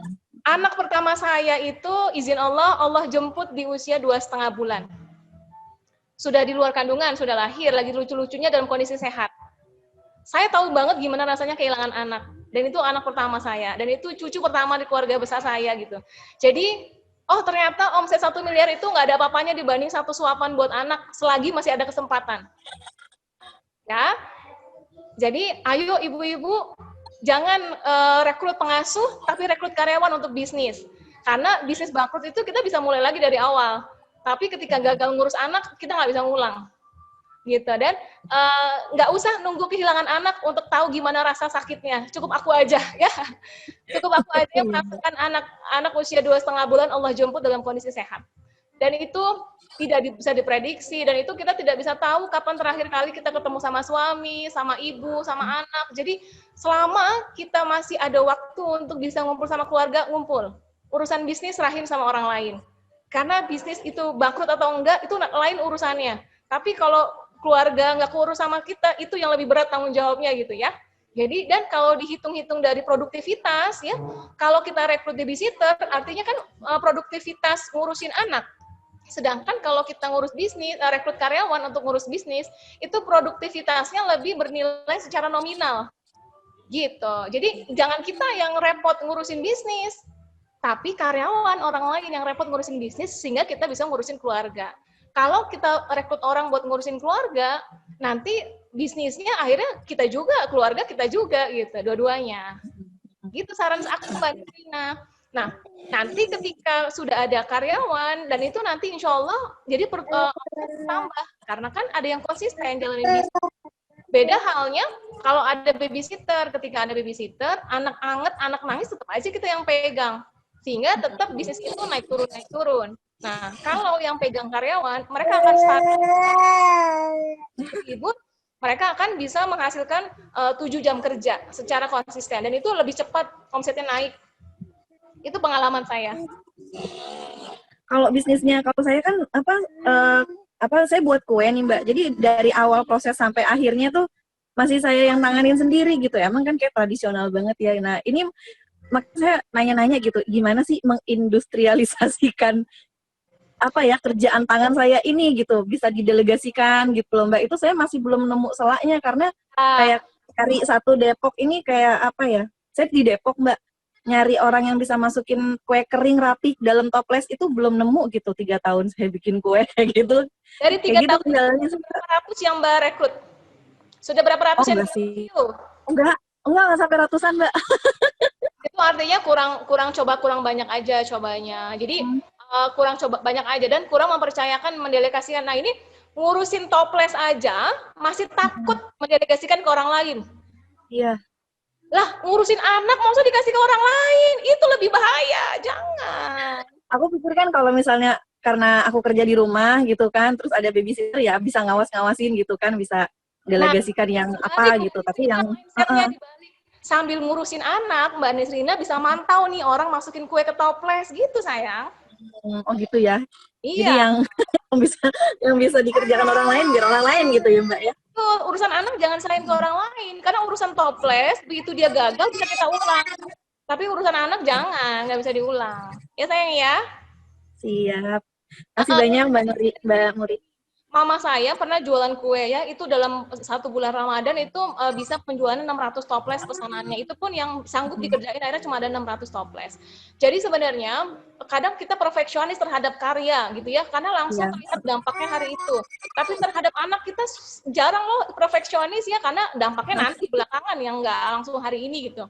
Jadi aku udah ngalamin banget betapa aku kayaknya ngerasa rugi banget deh. Dulu tuh anak-anak lebih banyak terabaikan karena aku sibuk sama bisnis gitu. Dan aku nggak mau teman-teman merasakan perasaan itu gitu. Jadi sebenarnya dalam dunia bisnis nih ya, kayak misalnya, kalau jawabin chat kayaknya kalau sama aku lebih banyak closing deh dibanding sama karyawan. Akhirnya urusan chatting kita aja terus seumur hidup, ya nggak boleh. Coba teman-teman lihat Amanda lah, atau bisnis kue-kue yang lain, itu kan bisa besar tanpa harus dipegang sama ownernya. Ya kan? Nah, pada akhirnya bisa kok. Semua bisnis itu sangat bisa kan lah ya gitu ya sistemnya. Tinggal kita yang sabar bagaimana mendelegasikan tugasnya. Nah, ada 3 tahapan dalam mendelegasikan tugas nih Mbak Nisrina yang perlu kita pahami. Yang pertama, kamu bekerja, saya melihat. Catat ya. 3 tahapan mendelegasikan tugas. Apapun bisnis teman-teman harus semua wajib didelegasikan. Enggak boleh enggak. Bahkan akun Instagram saya itu semua udah tim yang megang. Saya udah jarang pegang akun-akun itu.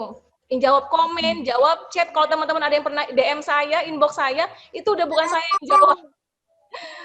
Kita pernah chat saya, bukan saya yang jawab, itu udah tim semua yang jawab. Kalau saya menjawab semua curhatan teman-teman, dijamin saya kurus langsing banget.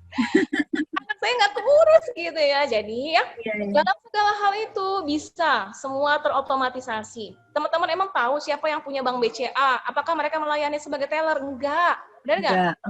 Siapa yang punya Indomaret? Emang dia ngelayanin? Enggak. Semua ada sistem. Ya.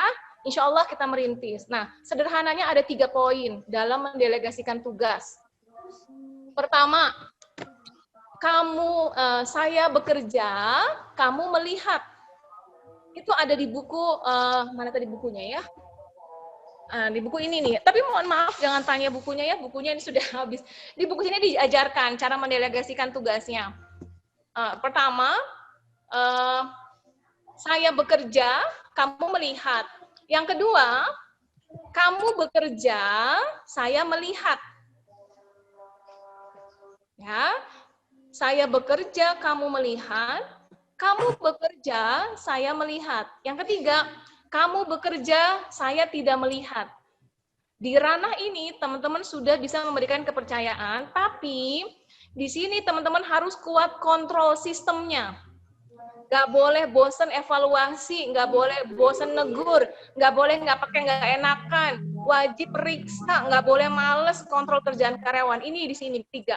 Dan ini yang nggak kuat nih UKM nih ngurusin ini nih. Aku tuh bosen inget terus. Nah, nggak boleh bosen. Ya, karena mereka manusia bukan robot. Kita aja sering dinasehatin, tetap aja masih suka bebel. Apalagi karyawan yang mungkin tingkat pendidikannya lebih rendah dari teman-teman, pengalamannya lebih sedikit dari teman-teman, gitu kan ya. Nah, itu wajib kita lebih sabar dalam membina mereka. Ini kan baru karyawan satu, urusan produksi, nanti belum pemasaran, nanti belum HRD, nanti belum finance, yang lain-lain. Nah, dari satu karyawan, teman-teman belajar ilmu leadership.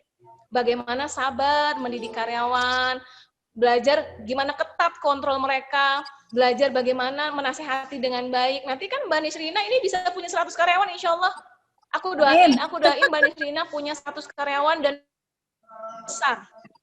Amin ya Allah. Ya, coba Mbak Nisrina bayangin Ina Cookies, tahu nggak produsen Ina Cookies ya? Itu kan bukan Bu yang masukin ke toples, tapi sudah tersistem.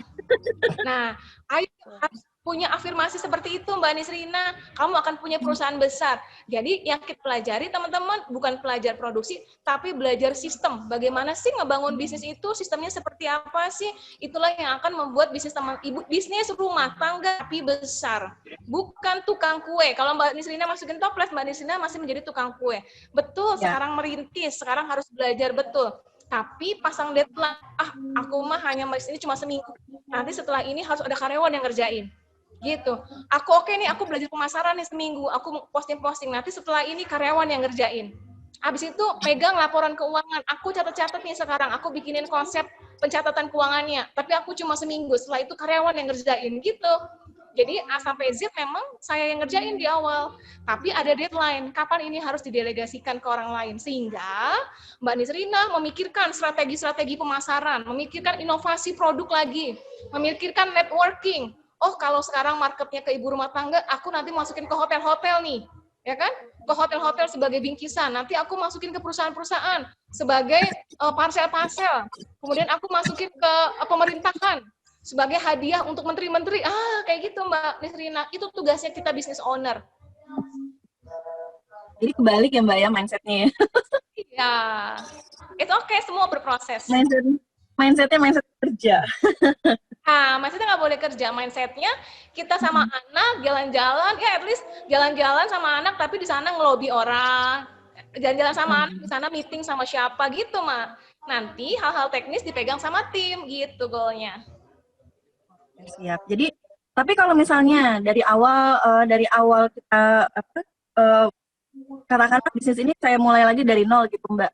Terus kayak belum apa-apa gitu kan, saya udah pede dengan sistem yang saya ciptakan gitu kan, berdasarkan pengalaman dari usaha-usaha sebelumnya misalnya seperti itu. Lalu belum apa-apa, saya sudah menyisihkan modal awal, sudah saya budgetkan untuk misalnya gaji karyawan saya di 3 bulan pertama. Itu benar nggak sih Mbak kayak gitu? Padahal kan saya belum tahu bahwa bisnis ini akan jalan atau tidak gitu kan. Itu bagus sudah menyiapkan dana cadangan. Tapi kan tadi di awal saya bilang, kalau mau rekrut karyawan itu ada syaratnya kan? Sudah ada produknya, kita sudah tahu cara jualan, sudah ada penjualan. Iya. Si kue kita emang udah enak nih, sudah qualified, udah ada marketnya. Hanya masalahnya belum banyak. Kenapa belum banyak? Karena emang nggak sempet posting-posting, jadinya cuma sedikit orang yang tahu gitu. Nah, jadi dengan kita rekrut karyawan itu menduplikasi apa yang kita kerjakan. Harusnya kita cuma sempatnya posting 2 kali. Nah, karena ada karyawan akhirnya posting 2 feed, story 1 jam sekali, balas komen rajin, komen-komen ke konten orang lain rajin, status WA rajin, status Facebook rajin, ya kan? Akhirnya jadi banyak. Akhirnya tadinya cuma 2 kali, 3 kali, sekarang 30 kali.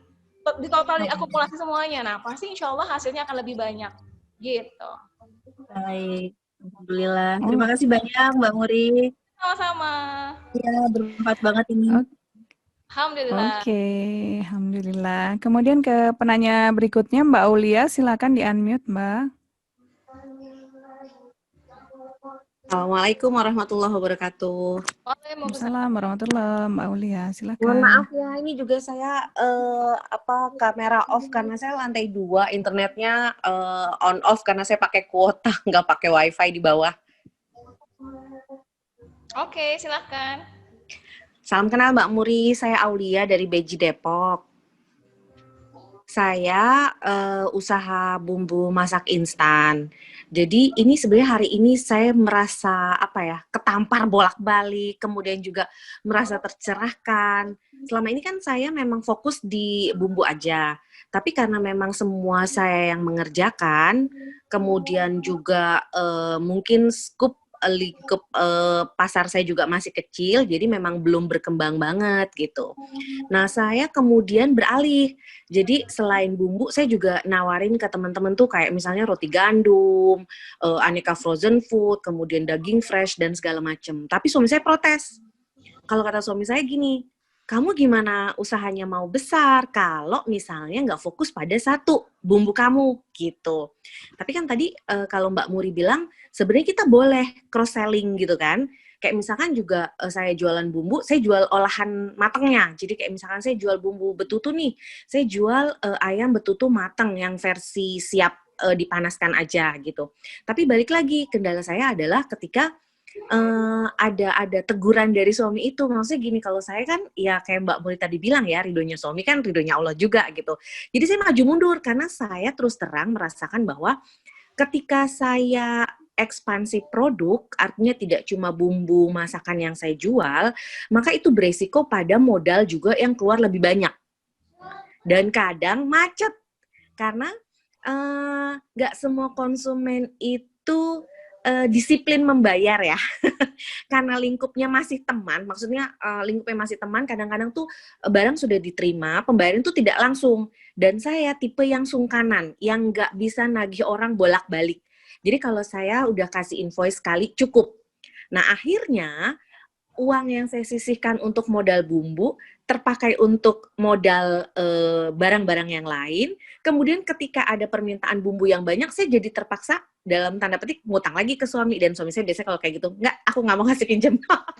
Tapi ternyata memang ya plus minus kali ya Mbak. Maksudnya iya saya tercerahkan dengan pendapat Mbak Muri, pernyataan Mbak Muri tadi bahwa kalau kita mau menaikkan omset, kita harus berani berani ekspansi produk, berani cross selling, berani upselling, apalah ya. Kemudian juga tapi di satu sisi saya harus siap akan resiko-resiko tadi. Ada keluar modal lebih banyak, kemudian ada pembayaran yang macet juga mungkin, dan itu mengakibatkan macet pada memang produksi saya gitu. Tapi paling tidak sih ya kalau saya berpikir oke, saya akan besarkan produk saya sambil jalan, artinya itu cuma sampingan kecil lah ya, yang produk-produk lain di luar produk bumbu masakan saya. Karena balik lagi kalau suami saya bilang, kamu mau cari untung besar atau mau cari besarin nama? Maksudnya saya pingin bumbu saya dikenal banyak orang. Nggak cuma di Depok aja, tapi Jakarta, semua. Pokoknya kalau bisa sampai di Indonesia, sampai di luar negeri gitu kan. Tapi itu kata suami saya, nggak bisa kamu lakukan kalau kamu nggak fokus. Terlalu banyak yang kamu pikirkan kalau kamu jualan macam-macam gitu. Jadi ini saya pingin sekali lagi, maksudnya kasih dong saya satu statementnya Mbak Muri yang ampuh jelek. Gimana ya supaya saya bisa ada di tengah-tengah gitu. Makasih ya Mbak Muri. Wassalamualaikum warahmatullahi wabarakatuh. Waalaikumsalam. 1 ya Mbak Aulia, coret nama suamimu dari daftar investor. Tidak boleh lagi minta uang ke suami ya. Itu kalau kepepet. Nggak boleh. Tagih tuh utang kalau kepepet. Tagih utang. Nggak boleh minta-minta lagi ke suami ya. Please gini Mbak Aulia ya, aku paham bahwa hatimu sangat lembut, kamu sangat nggak enakan. Tapi masalahnya, mereka enak-enak aja tuh bikin kamu bangkrut, santai tuh mereka. Udah, sorry to say ya, itu makanan yang mereka makan tuh udah di sepiteng Mbak. Tapi mereka belum bayar. Dan aku emang nggak enakan beneran Mbak. Jadi udah kasih invoice, belum Mbak. ya udah deh. Tunggu aja. Mbak Aulia sekarang gini, kita ubah mindset-nya ya. Gini. Yang pertama, kalau kita membiarkan orang lain berhutang, namanya Mbak Aulia nggak sayang sama dia. Nanti kalau dia ditagih di akhirat gimana? Kasihan. Betul. Yang dosa. Apalah arti bumbu yang cuma untung 20.000 tapi dia masuk di akhirat, di neraka nanti. Ya, jadi kita nagih utang ya, pasang mindset. Ya Allah, aku ingin menyelamatkan dia dari api neraka. Terus kita chatting deh, hai Ce, gitu kan, apa kabar, kumaha damang, gitu ya. Tagih deh utangnya, mau ditagih di dunia apa di akhirat, bayar gitu ya. Jadi nggak boleh, nggak enakan. Kamu tuh harus tagih. Kalau sayang sama temen tagih. Kasihan nanti ditagihnya di akhirat ya. Ya, siap, Mbak. Harus kudu begitu kitanya sama orang-orang yang nggak enakan tuh. Dan stop ngutangin.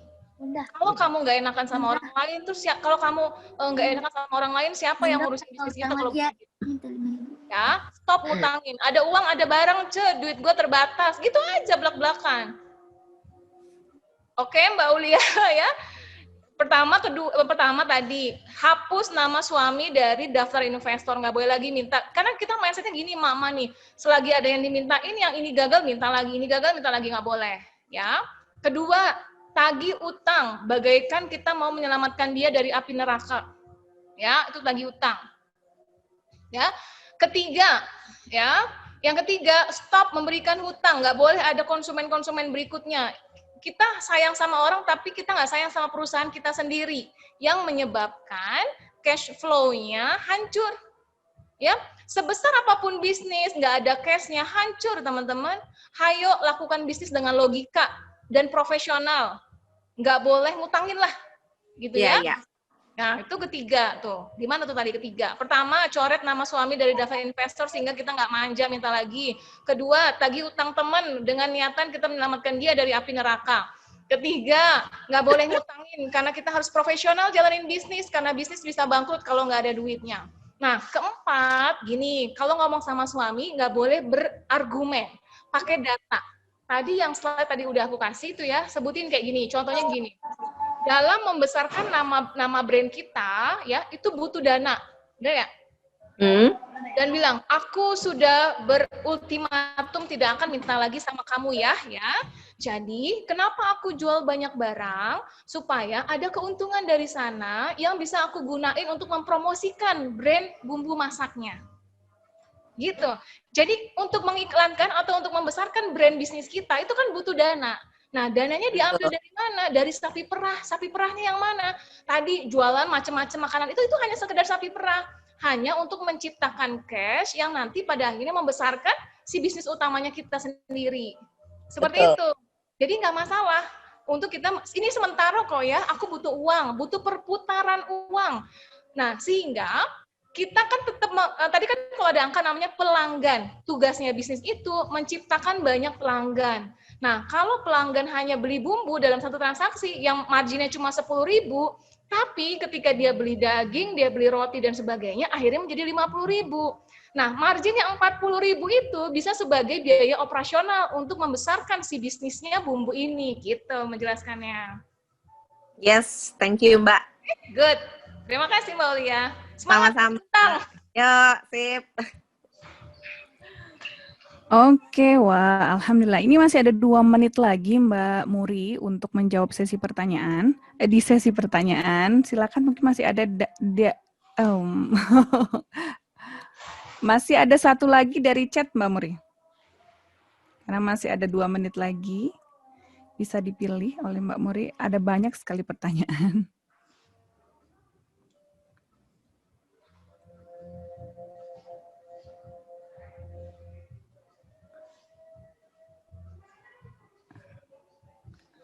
Pilih ya pertanyaannya, aku bingung mau jawab mana.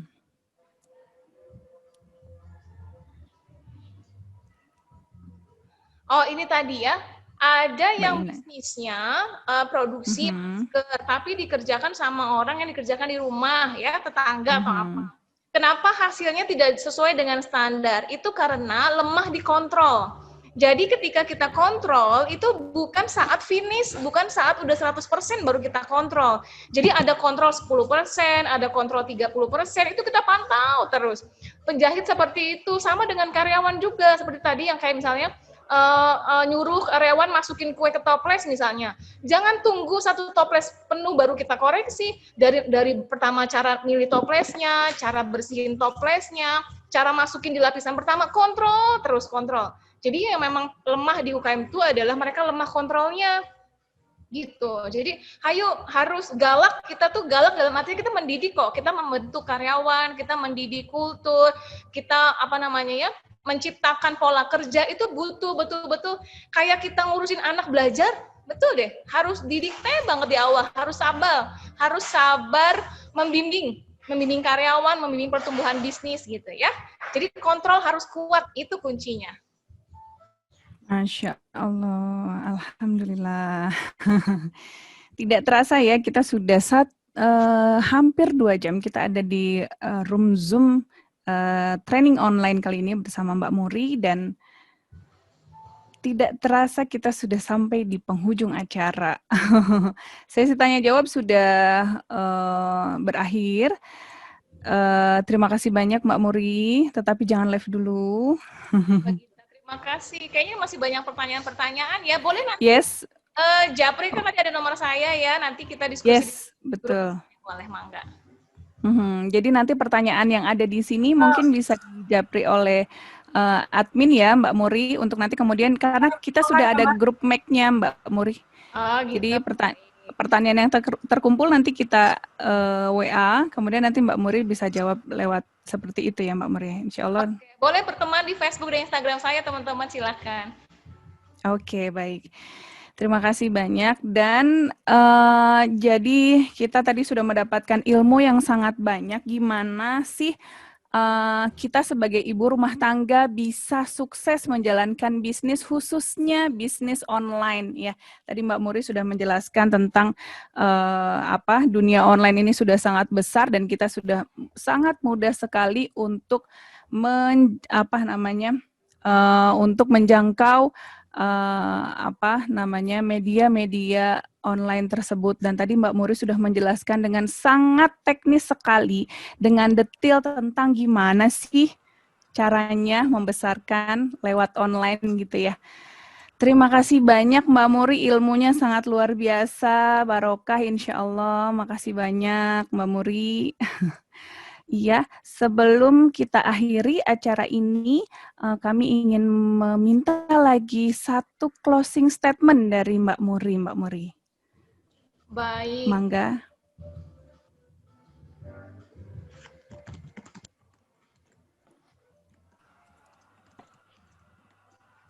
Closing statement-nya apa ya? Sebenarnya goalnya kita itu kan ujung-ujungnya pengen surga ya teman-teman ya, supaya bisa ini nih, suka cemberut nih. Bunda kapan selesai Zoom-nya? Udah waktunya main sama anak-anak, udah protes nih. Lagi Bunda, udah waktunya main gitu. Ini mereka udah nongkrongin karena udah bukan waktunya Bunda kerja. Jadi teman-teman, ketika teman-teman jalanin bisnis, ingat kembali niatnya apa, kan niatnya buat keluarga, maka jangan tinggalin keluarga, jangan sampai waktunya kita habis buat bisnis, tapi malah bukan buat keluarga ya. Goalnya apa sih? Goalnya ujung-ujungnya surga, udah buat dapetin surga, capek itu buat dapetin surga gitu. Jadi ketika dirasa, oh ini kok bisnis kok malah bikin aku jauh dari surga ya, maka dievaluasi, apanya yang salah nih, sistemnya kah yang salah, ternyata prioritasnya kah yang salah gitu.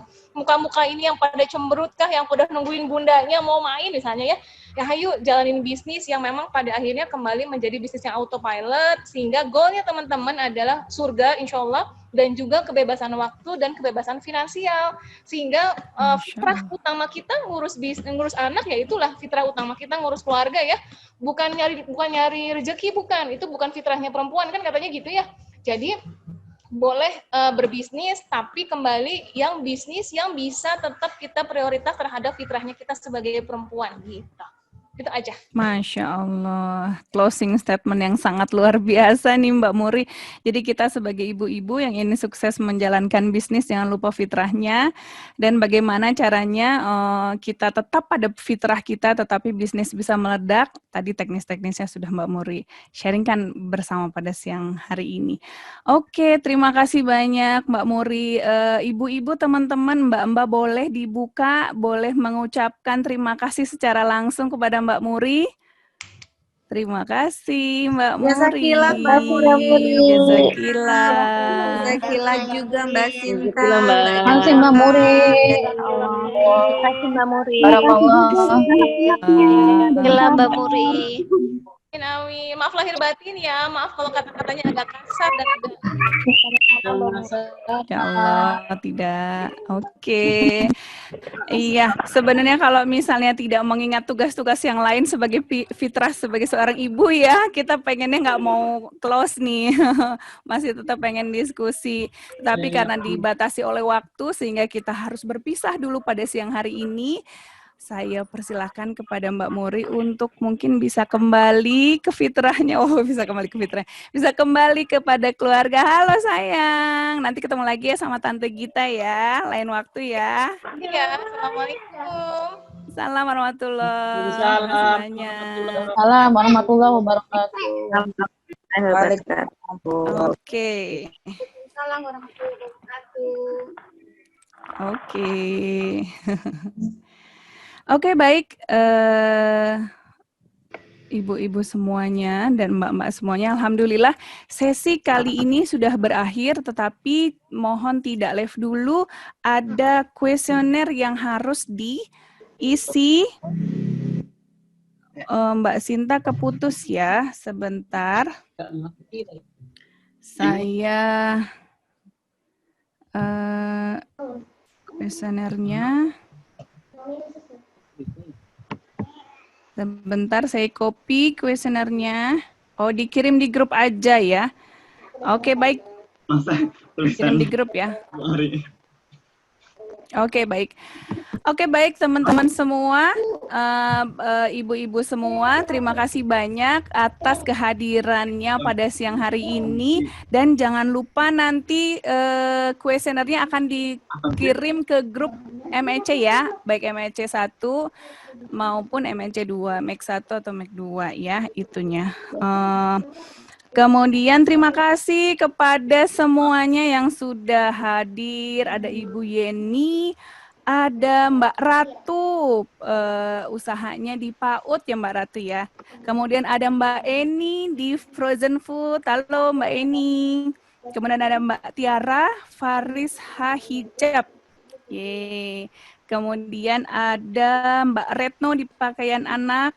Ada Mbak Siska di selonjoran.com, ada Mbak Naila Kuliner Kanita, ada Mbak Dina, aku suka beli juga di Mbak Dina, Frozen Food dan stroller bayi, ada Mbak Syahda di imuni.id, kemudian ada Mbak Ayu, ini juga aku langganan ke Mbak Ayu, Tape Uli Safia, dan juga kepada mbak-mbak semuanya, ibu-ibu dan mbak-mbak semuanya yang sudah hadir, yang mungkin tidak bisa saya sebutkan semuanya, ini banyak sekali. Terima kasih banyak. Nanti insya Allah kuesionernya kita share di grup, dan jangan lupa make sesi ketiga dengan Mbak ya, make sesi ketiga hari Rabu 28 Oktober 2020 seperti biasa pukul 1 sampai pukul 3 sore via Zoom juga insya Allah bersama Mbak Ami Amili dengan tema bagaimana personal branding untuk membesarkan bisnis online. Oke, baik. Ya, terima kasih banyak kepada semuanya. Sekali lagi saya mengucapkan terima kasih banyak kepada semuanya. Dan insya Allah siang hari ini begitu barokah, banyak ilmu yang bisa kita dapatkan ya, hasil diskusi bersama Mbak Muri pada siang hari ini. Dan kita bisa praktekkan juga ilmu-ilmu dari beliau.